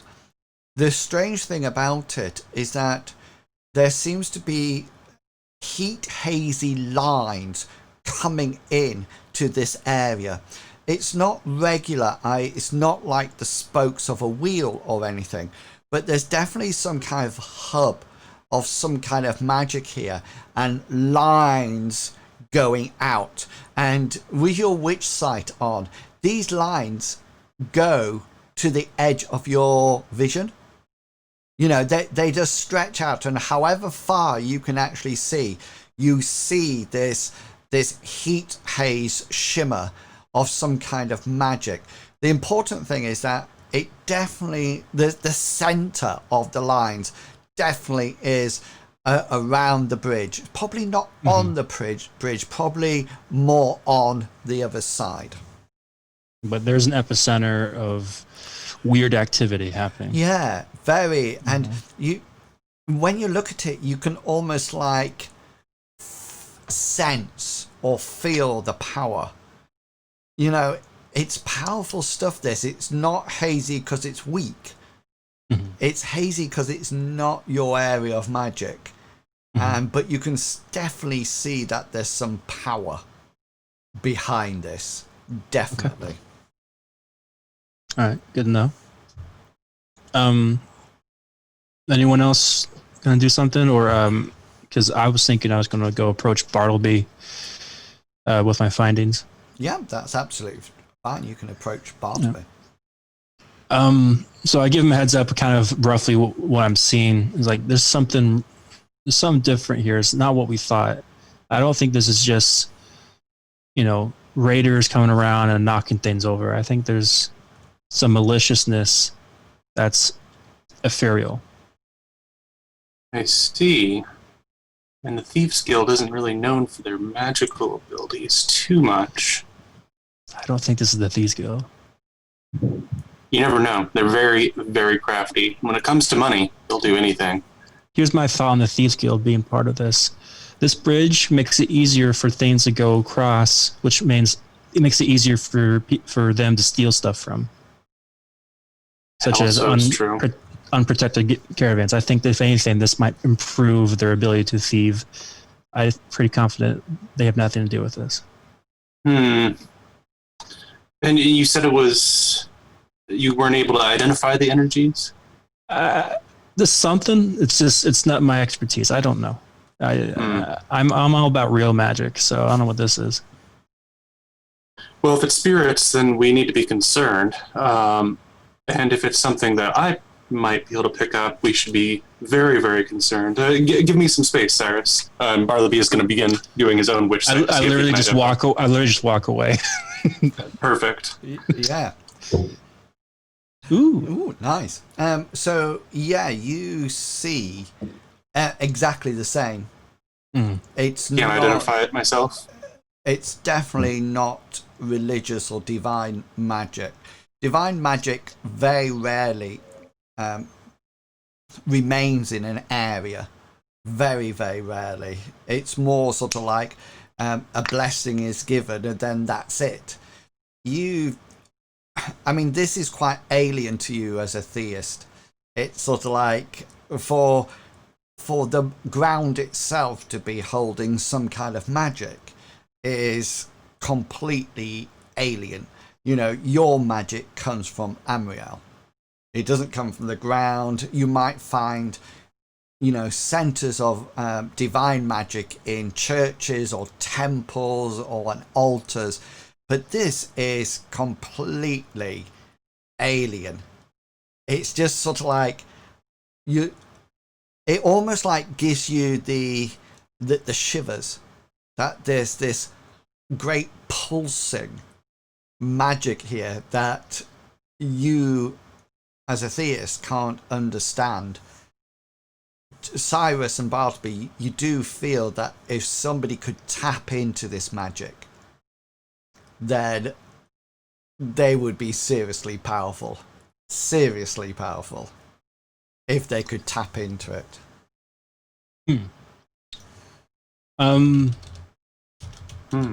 We have seen goblins tapping into magic before, though it was mostly blood-based. I think we should be very careful here. Not to disturb anything. Probably gonna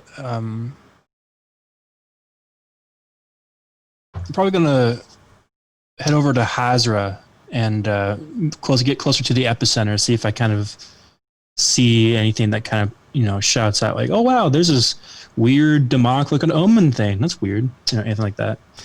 Yeah, so you sort of like cross the bridge. As he's crossing the bridge, Hazra, right before he gets just leaving the bridge, he'll just put his hand up and to just wait. I'll wait. Just a quick question: these tracks, where were they coming from? Were they coming from the other side of the bridge, from the forest, or from so the fresh ones? You can go.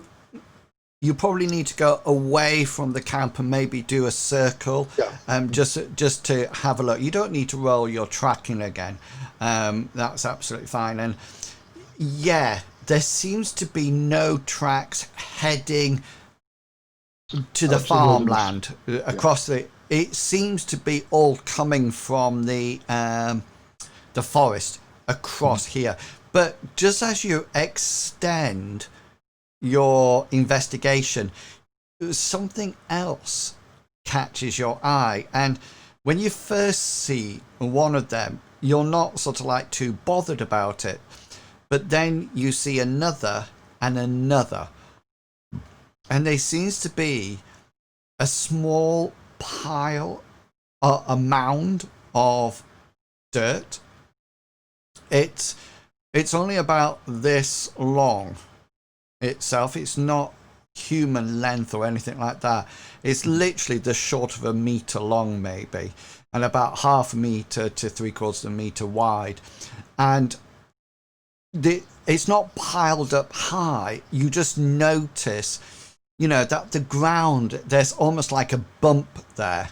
And like I said, the first one that you saw, you probably didn't take any notice of it. It was just a bump in the ground. But then you see another one, and then you see another one. And just to give you some idea, one of them is at the edge of the campsite going out to the plain, so on the west. And then one is to the north and one is to the south, about 5 meters in from the river, if that makes sense. Yeah. And they just seem to be piles, a mound of earth.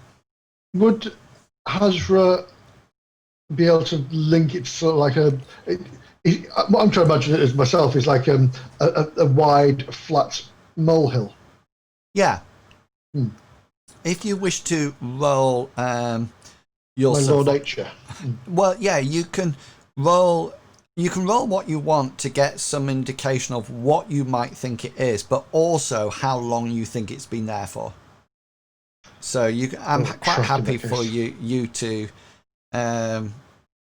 determine whatever.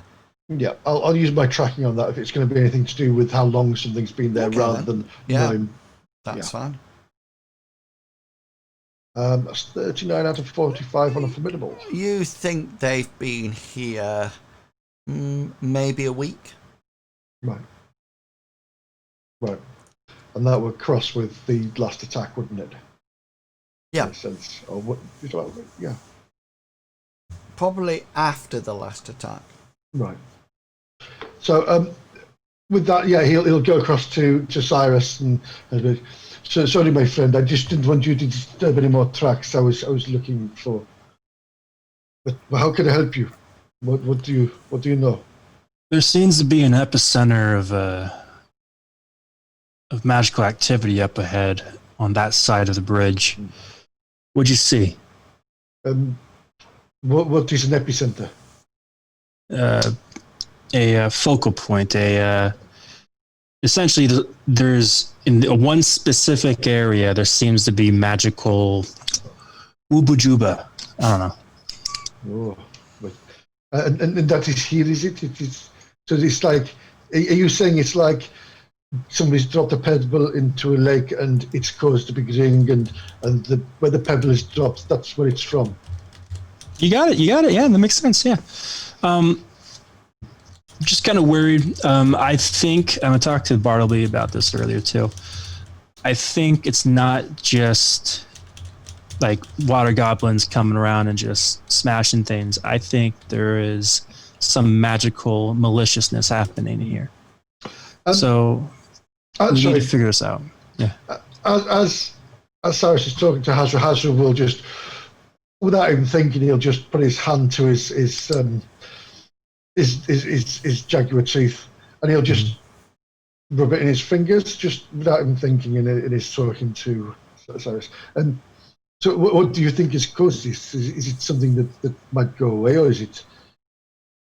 I think it's, if not the direct result, I think it's possibly majorly an issue and reason why we're here.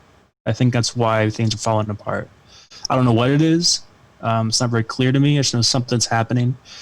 I do feel like we should set up camp, and we should set up a watch and a perimeter.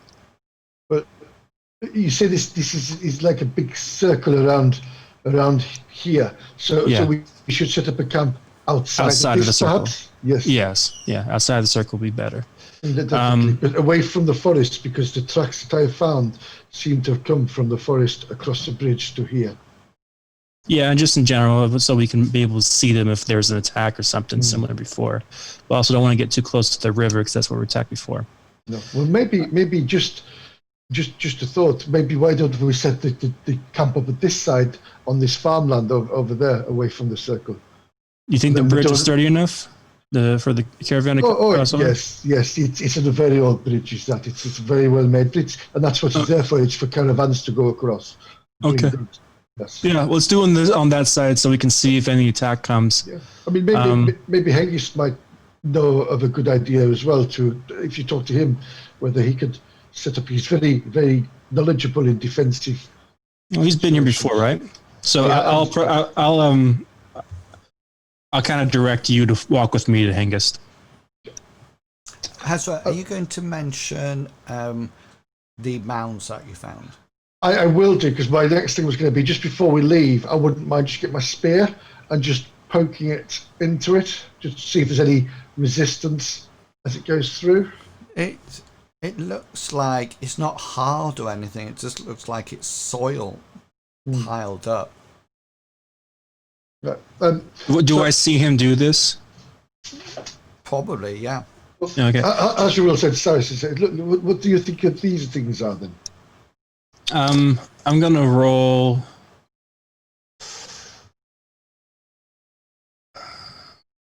Would it be a perception check on those or insight? Tell me the information that you want. I'm essentially what I want to kind of see if maybe it would be some lore thing. I just want to see if there's something I'm familiar with. As someone who works with magical stuff, maybe it's something on a magical basis rather than random you can roll molehills. You can roll your invocation. Invocation, skill. okay. All right, I'll do that.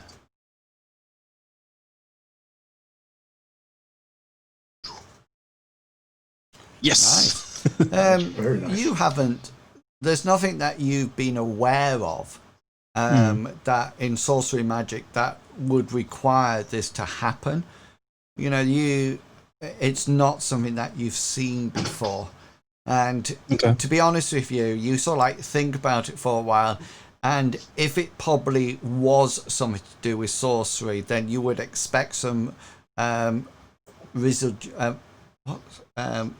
magic remaining, residual magic still being there. But they don't seem to be magically active at all. They don't even fit in to the haze that you saw. I mean, it's within the circle that was in the spoke. They're there, but apart from that, No magic that you can think of. All right, we'll head over to Angus and kind of give him the heads up and everything of what we were talking about and what he thinks we should do. Well, it makes sense if we stay on this side of the river for now. We can draw up in a defensive position and then work out where the guild best wants to set up and then decide how best to proceed from there. But I think it's clear that side of the river has been attacked by something. So we should be in a defensive position. So I just don't want us to be attacked from behind. Yeah. So if we draw up the carts in a semicircle to the river, post a couple of guards on the river in case any more river goblins come up that way, and then post guards looking towards the forest as well. Okay. Sorry, Hengist, I forgot to mention to you, because I told Cyrus, but not you, that the tracks that attacked the buildings over there came from over the bridge to the forest where we are now. That is where they came from the forest, by the looks of it.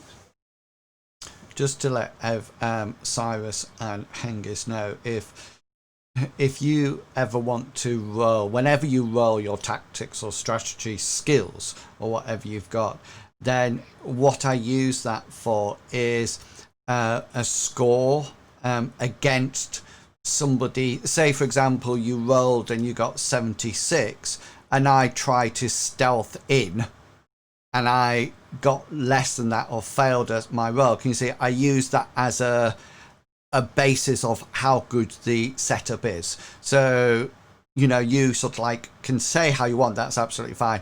But then your role becomes how good you actually communicate it, how well it is.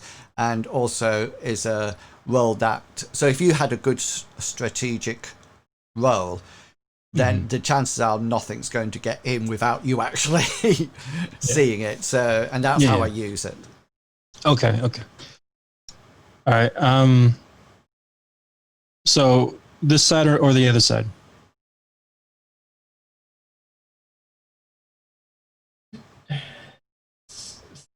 It won't matter to me. It depends where the guild want to be setting up their village. If they want to sit this side of the river, then it makes sense to stay over here rather than traipsing backwards and forwards. If they want to on the other side of the river, the construction will happen on the opposite side of the river. This side is too close to the forest to put a number of buildings, and it would probably have to be in linear straight down. It's the opposite side of the river that has the area that the plains land to sort of like construct. All right. So other side then, I think. Yes, that probably makes the best sense. All right. I'm gonna stand on top of a wagon again and try to gain everyone's attention, do the command and tell them what our plans are. I'll go ahead and do my roll again. Lore. Come on, Cyrus the Chieftain. Oh! Even better than the first. they honestly, even the animals in the forest. It's like Snow White. A deer comes in. It's like a Disney princess. It's sort of like a fawn comes in and suddenly listens, and all the squirrels come out. Ooh, Damn. Okay. And a bird flies down and lands on your shoulder. And tweets around. They actually probably see you now, Cyrus, as their leader. Even the merchants are sort of like impressed by what you're saying, etc. So, what are you going to tell them? That we're going to set up camp on the other side. We're going to set up a perimeter based on what I agree on, because I need to make sure the whole caravan is safe, and the perimeter is going to be around in an imaginary circle, and don't ask questions about it. They're not asking questions at all. They're just going, yes. And you hear one merchant say to the other, I feel so safe with him around. He's so good. If anything happens, we won't be blaming him at all as the leader. Yeah, pretty much of that nature. And tonight, after we make sure everything's safe and everything, maybe we'll start construction tomorrow, the next day. Yeah, and they're sort of like very agreeable to that, and sort of like move the wagons off over to the bridge, and then they probably set up camp south of the actual construction site. Okay. So it'll be bridge and construction site, and then they'll be on that side of the river, but below it. Bartleby, there is something else that you pick up, because as you're going across these mounds on the earth that Hasra found, you suddenly notice that just as your witch sight is dissipating, you do notice that the mounds are giving off some kind of divine magic. It's not the haze, it's that subtle angelic glow that you see, and you can see it glowing on, if anything, when you look through your witch sight eyes, these beforehand they were covered by the strength of the other magic, but as you go across and you get close to them, you see them quite clearly. It's not powerful divine magic, but there's definitely a divine glow over those mounds. Most definitely. Would it be fair to guess that it's something like laid arrest kind of energies, or they don't look big enough to be graves? I know, but yeah, they don't. Roll your devotion skill. you know how much I love rolling that. They're Mulgraves. That roll gets the prize for the longest title before the roll actually. Thank you. Because how much can I actually fit into it? You've got almost like cross ideas here. It does look something like a lay to rest spell, but not quite it. But these mounds are definitely not long enough to be a body. Definitely not. Not in 100 years. If it was a later rest spell, it's probably been done quite recently, because the magic is still there. And normally it would just dissipate. You can go up to one of the sites if you wish. Yeah, Bartleby is very intrigued, and is going to go over and investigate, but he'll let somebody like Hengist know he's going over there to look at mountains. Will probably stay close, just in case, because this has clearly been a site of an attack. So okay, then. So there's Bartleby. There's 3 mounds. One's to the north, one's to the south, one's to the west. So they're all on the far side of the river where the construction sites are. They're all within that circle of haze that you saw. So which mound would you like to go for? South. Okay, so the one nearest to where the camp is being set up. Yeah. Yeah. Okay then. So you and Hengist go over there. Cyrus, you're probably telling people what to do. Hassel, you're probably unshackling Brutus and giving him a good rub down, or whatever you do with your ox, whatever you're doing. So Hengist and Bartleby, you go up to the south mound. What would you like to do? I'd like to call on Amriel again to give me the sight of my goddess. Focusing now on the grave itself, not really trying to look around it much more. Grave is just what I meant mound. You don't need to cast the spell again. You've got the information from the spell. Okay. That's all you're going to have.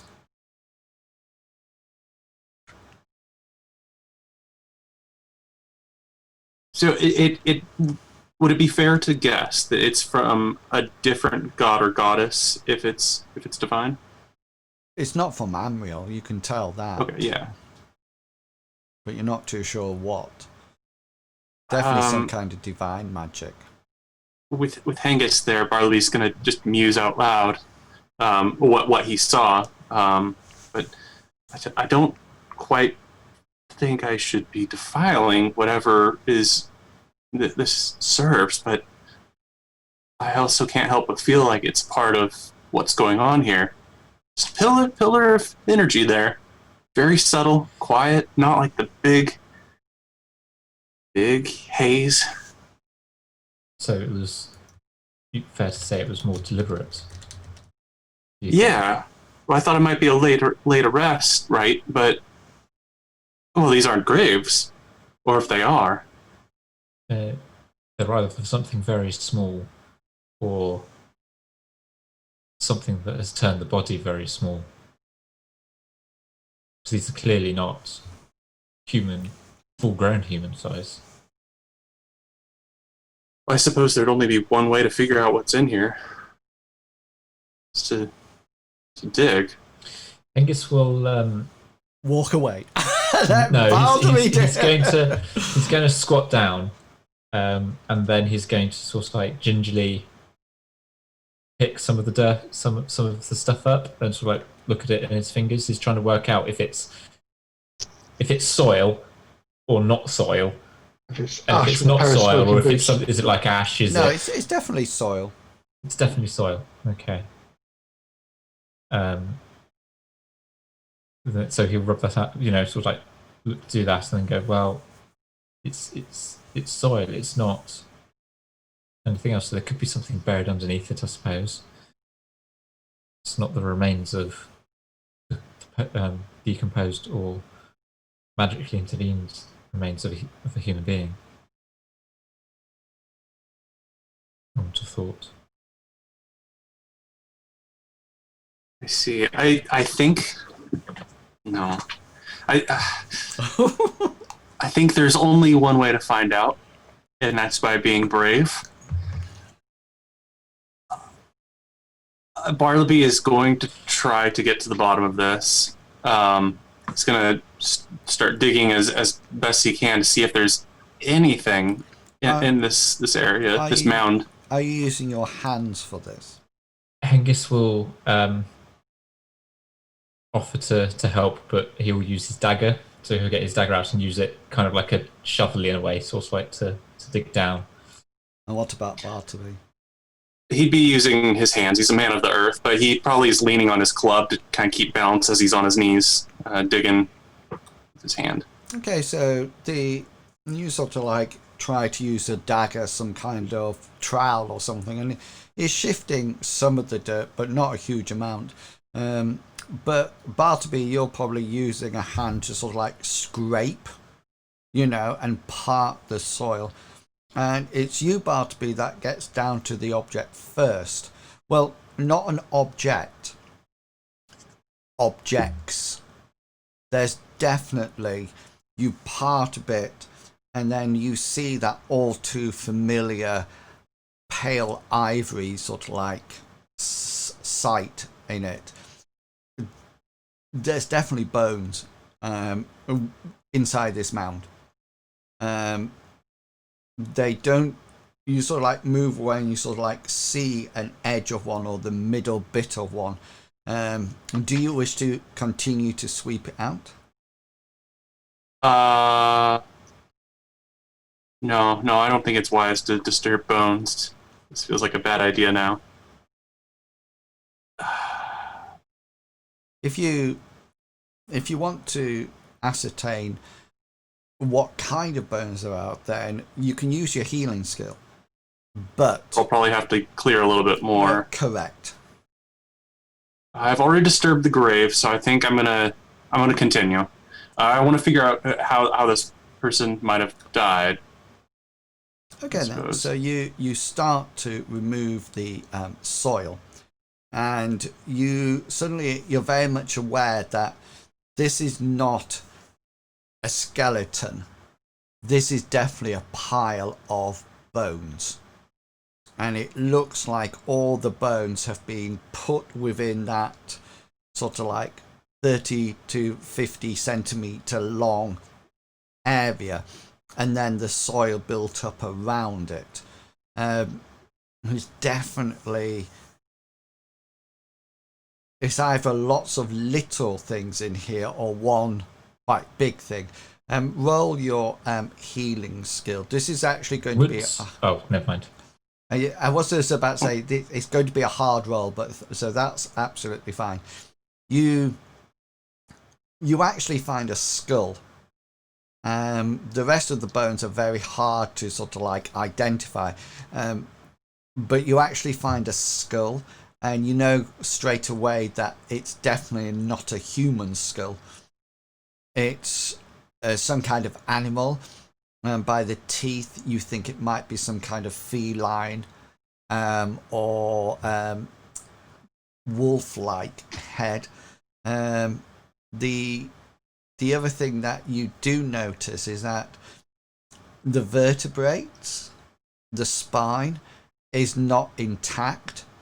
It's been almost like snapped into like its little bits, and there's literally probably bones such as the femur are the biggest bones, but they're not human bones. They're definitely animal bones. But there's either one big animal here or, two smaller animals. Bartleby will relay this to Hengist with a little bit of excitement, a little bit of nervousness, and dirt all over his hands, saying, "I don't think it's human." Well, that's good. No one likes to disturb human remains. Are you going to leave it open or cover it back up? It was clearly done deliberately, so perhaps we should respect those people's wishes by closing the burial mound. I agree. I'll start sweeping everything and try and put it back together, so to speak, as it was. Okay. Before returning to the group. I'm probably washing my hands off in the water. Do you want to check the other two mounds or not? I have a feeling they're the same thing, but I don't know for sure. So I think I'll go to the west one next and perform a similar function of trying to see if it's the same thing. If I notice that it's the same thing kind of early on, I'll probably leave it and go check the next one. But if it seems different, I'll dig further. Okay, it seems exactly like the first one. Probably it's either one big creature or lots of little creatures. The spine has been snapped up into individual vertebrates. Sometimes even some of the bones are snapped in order to get it into a smaller gap. And I'll give you it for nothing. The one on the north is exactly the same as well. The position of these mounds, it seems pretty deliberate in relation to where this town is sort of supposed to be built. Yeah, they're definitely on the edge of the hazy circle that you saw beforehand. They are inside the edge of it. Definitely inside the edge. Just radiating some kind of different magic, that's all. But all the time, when either Cyrus or Bartleby, you're using your witch sights, the most powerful thing there is also always this haze. That is the powerful magic that is in this site. Just to clarify, you that I heard you correctly, you did say that each of these mounds are within that haze? Yes. Okay. Yeah. And you didn't see the divine magic beforehand because it's only when you've actually come through and you're closer to one, probably the southern one, that you suddenly see it, because the other magic is so powerful. It's almost like drowning it out. Oh, okay. At that point, after a frustrating moment with the northern burial area, I'll wash my hands off in the stream and go to the group to let them know what I found. Excited as if Bartleby was the first to notice these mounds. Yeah, okay then. So you sort of like explained this. Hazra, is there anything you would like to reply to Bartleby about the mounds, etc.? Bartleby, this is the first time I've heard of people digging graves for the animals like this. It's not something that you know do with animals. For what you said, the bones are broken. So this is not something done of love. This is something done of necessity. But what? Why would they be placed where they are? Perhaps they're some sort of ward or an alarm like Gulliver used to create, but connected with some sort of god of nature or beasts. Maybe it's some sort of primitive protection from wolves or something along those sorts is all I can imagine. Can I try to cast my mind back, and have I seen anything like this sort of thing before, using my law nature, perhaps? Yeah, by all means. Oh, 35 and 37. In your nomad tribe, it's not usual to bury animals because it's part of the cycle of nature. You know, things die, goes back. There's never been a belief of needing to bury animals. The one thing that you do recognize is that they must have had some kind of purpose to bury them. The area is very. It doesn't look like it's nature is dictating where to bury these things. It's definitely human.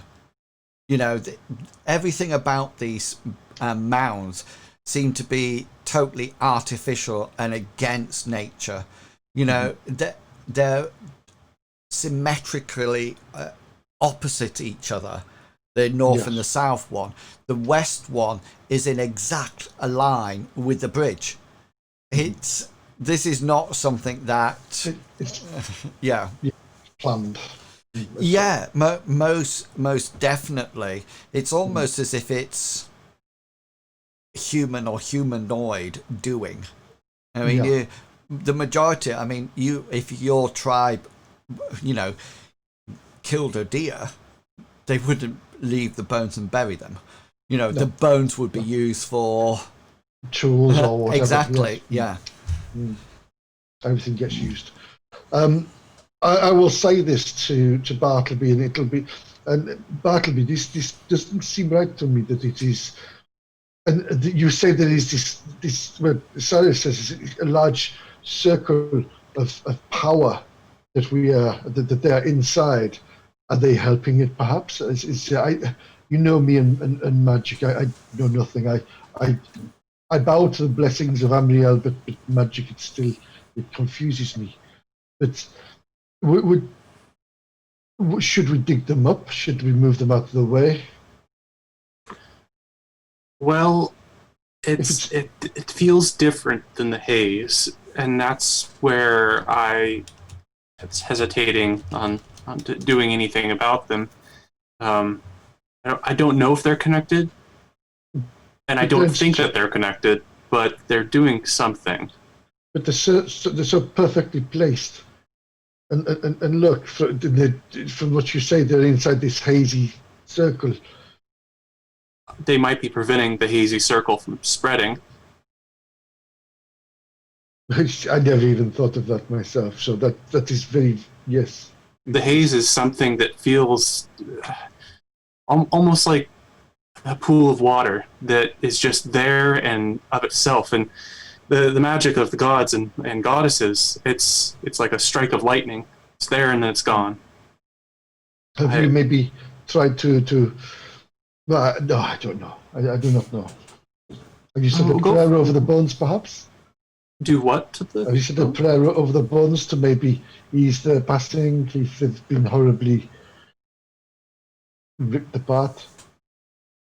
Bartleby's going to think for a moment if laid arrest is ever talked about used on animals within the church. Never. And then give Hazra a skeptical eye. I'm not entirely sure that would do anything. Your religion wouldn't even give animals souls. You know, Some of us debate that, I guess, in the church, but it's a hotly contested issue.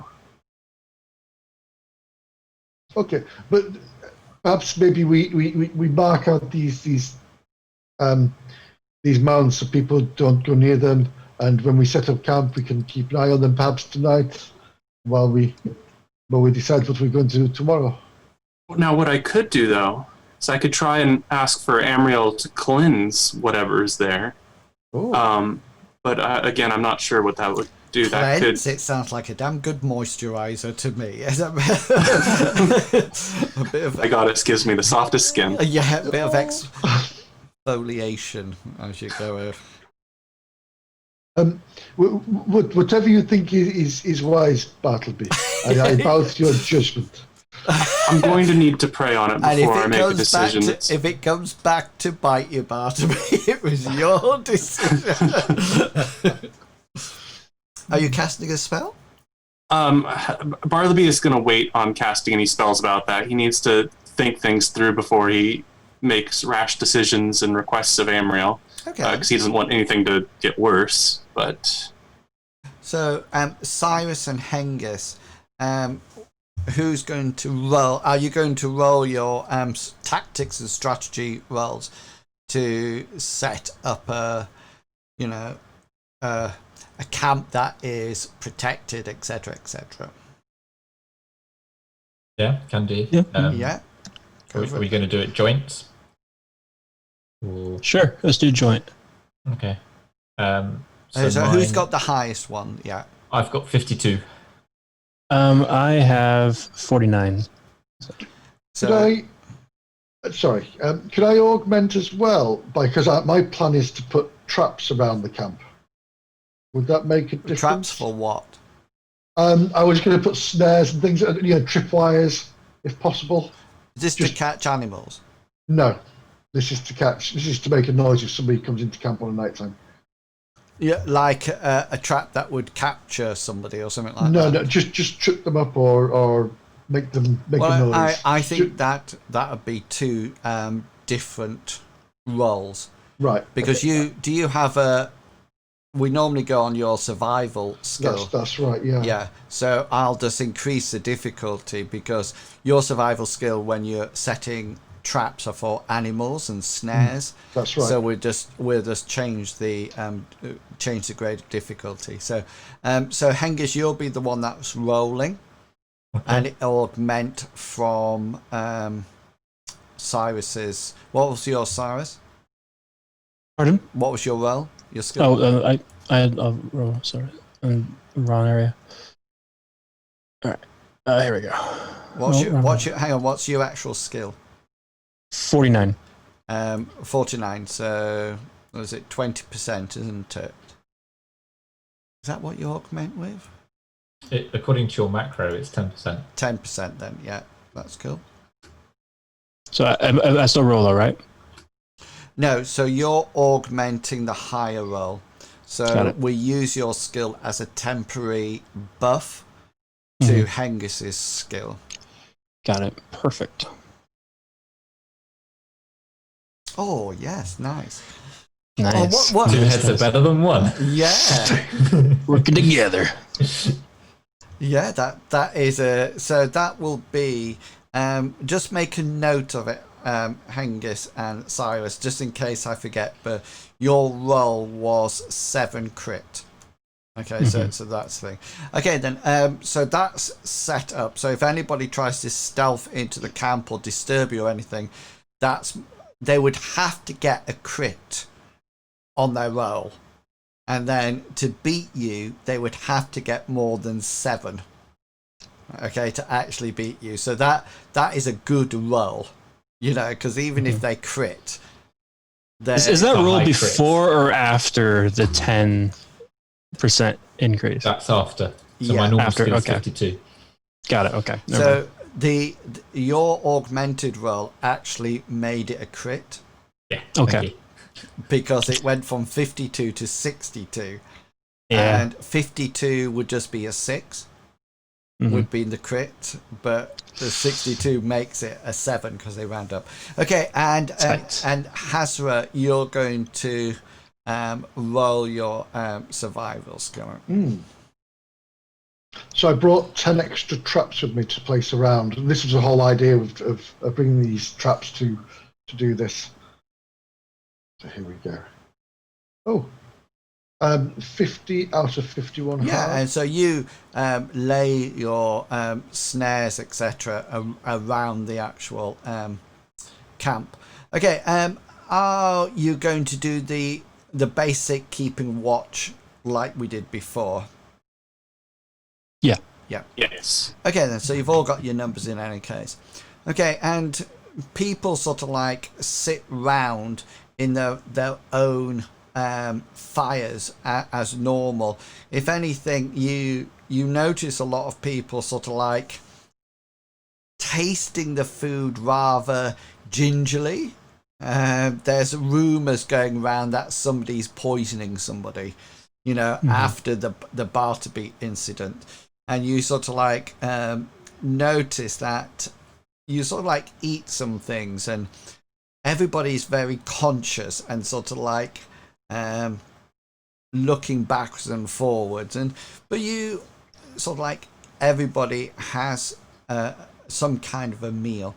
And then you either return to sleep or you do your watch. So the first thing I would like all the players to roll, please, is an endurance check for me. Hengist is fine. Hazra's fine.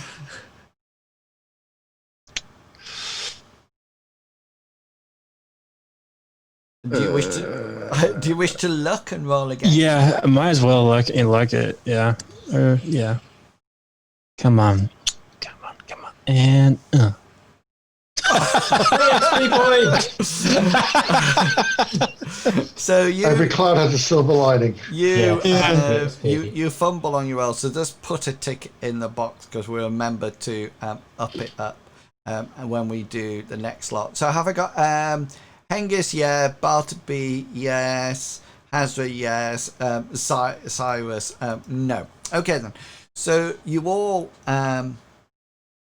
eat your food, your rations that you had, and you all sort of like start to go to bed, and sort of like tents are erected and sleeping blankets are put out, and it's on the first watch, and that something happens, and you're sort of like there on guard, Cyrus, with your mercenary friend, your buddy, and you're probably sitting on opposite sides of the camp, maybe a little bit suspicious of each other, but it's not that worries you at all. Cyrus, make me a perception check.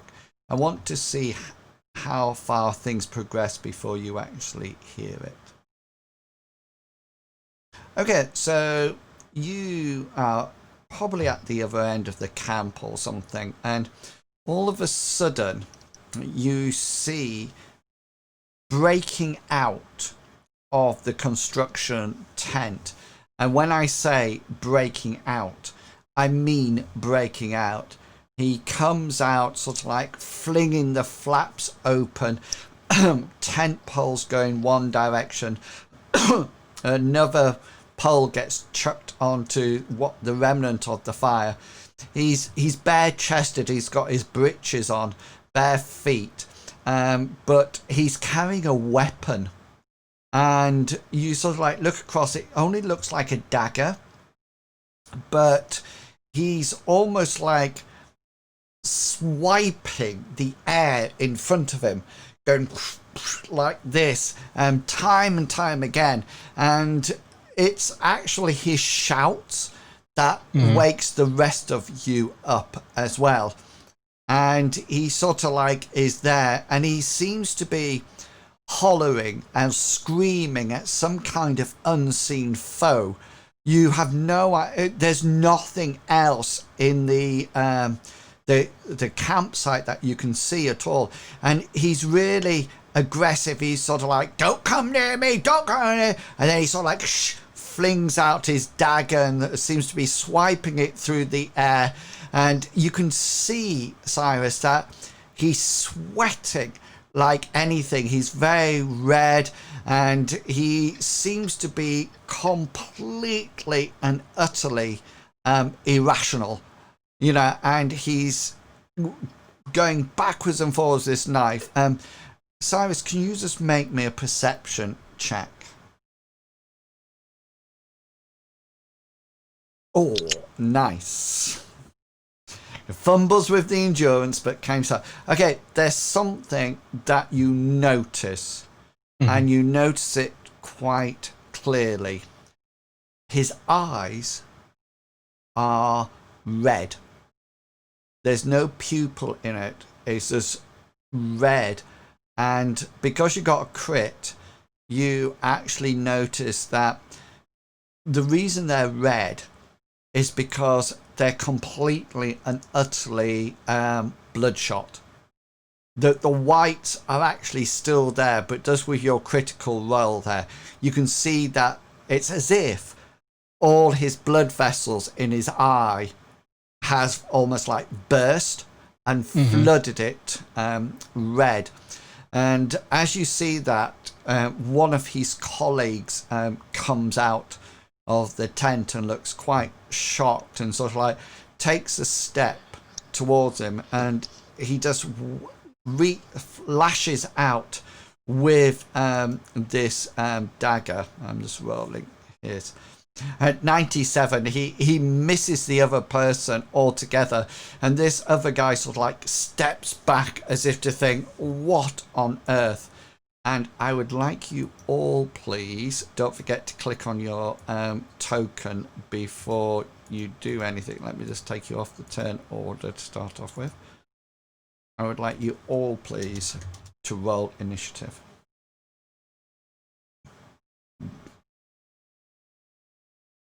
Whoa. Ooh, who's this? Oh, Cyrus, you're On fire. I got my on lowest fire. score. Da, da, da, da, da. Okay, so we're going to add a label. I'll just go to call him Mad Person. He actually gets a 14. Okay then, so let's just rearrange you a bit. Hengiz, what is your... 7. 7. You'll go before him. Yeah, okay then. So... no, sorry. He goes before you, sorry. Yeah, so... And I think that will be a good time to leave it for this week. Otherwise, once we start combat can go for hours. So everybody is set up ready for this. It's 5 minutes early, but that's fine. I would prefer it to... sorry, Hazra, look, I've put you before the 14s. What's that about? Yeah, It's because you're so used to my awesome rolls. yeah, that's what it is. Yeah, so we will leave it there as one of the construction people seem to be completely mad and flying a dagger around. And just to let you know, Cyrus, there's no pressure on you, but you will be the first person to act at the next. Remember, Makes sense, though. yes, it does make perfect sense. So As the one in the song, yeah, that makes a lot of sense, yeah. yeah, so brilliant. So yeah, so I'll move us. Oh, it never go. You'll stop in Odes for a while, and then you come back. I like Otis. It's fine. Vacation there for a bit. Yeah, it's a nice place. Yeah, so we will see what happens next week as Cyrus bursts into action. And we'll be able to see what he does. And hopefully, pretty soon, you can start to unravel the mystery that is the Lonesome Bridge incident. If you've missed any of tonight's adventure, then I will upload it onto YouTube, where you can look at it again. We're very appreciative of anybody who just likes it or looks at it. It's very helpful. So we will be back next Saturday. Does anybody in the group have any announcements that they need to make? Medivac, when's your next stream? We might be doing something tomorrow. It's very random at the moment because of my arm, so I can't. Okay, can't you play 7 Days to Die and just order your wife around to do things? You've not seen my wife play 7 Days to Die. I have. It's scary. She kills me every time. Yeah. She can't be worse than me playing that game. Oh no, she stands in me and tries to hit the thing in front of me while going through my head. That's excellent. So she's worse than me then. Yeah. And can I say the only comment that Chuggerwugger made about our adventure when he watched it on YouTube was, where's Mr. Pickles' bed gone? That's It's back. It's camouflaged into Mr. Pickles' jumper. That's right. I'm sure it was there last week. Was it not there last week, Mr. Pickles? It's been here every week. Yeah, that's what I thought. Just out of Probably interest. Chugs being Chugs. Yeah. And commenting be on the fair. fact it had different bedding. To be fair, I didn't see it. It's one screenshot, and you're like, "Oh, where is it?" So maybe it just blended in. Blended in. It's been there for so long, we actually just forget about it. Yeah. I have to say that in Elder Scrolls Online, it's where's Mr. Pickles' cat? She's in the window, right there. She didn't come out to play. Yeah, because we normally see its tail coming backwards and forwards. Interestingly, in Elder Scrolls Online, I'm following a dog called Pickles. That's the name of the dog at the moment, actually called Pickles. And my pet, my hedgehog pet in Black Desert Online is called Mr. Pickles. Heck yeah. So just to let you know. And he's a very special pet because he helps me with gathering. So it's good That's that exactly what I do in real life. Exactly. So, right. So we will see. Does anybody have any other announcements? Sorry. None from me. No, fantastic. So I will be back streaming tomorrow at 2:00 BST time for some more Elder Scrolls Online, and then we will be back playing Mythras a week today, 7:00. So do come along because it's going to be fun seeing what happens with the raving mad construction worker. So yeah, thank you for coming along. I hope you enjoyed it. And you know, my podcast, I always say, make all your opposed rolls greet you with a well-deserved special. And that seems to be a really fun time. Thank you. Fun time, enjoying. Thanks for tonight. Has been an exciting session. Exciting start to the next adventure. And then where's Mr. Pickles' cat? They just want to see Mulberry. And then that's that's it. Okay, we will see you next week. Until then, have fun and goodbye. Do you want to say goodbye? Bye. This video is sponsored by the Design Mechanism, the makers of Mythras. Mythras is a registered trademark of the Design Mechanism Inc., used with permission. All rights reserved.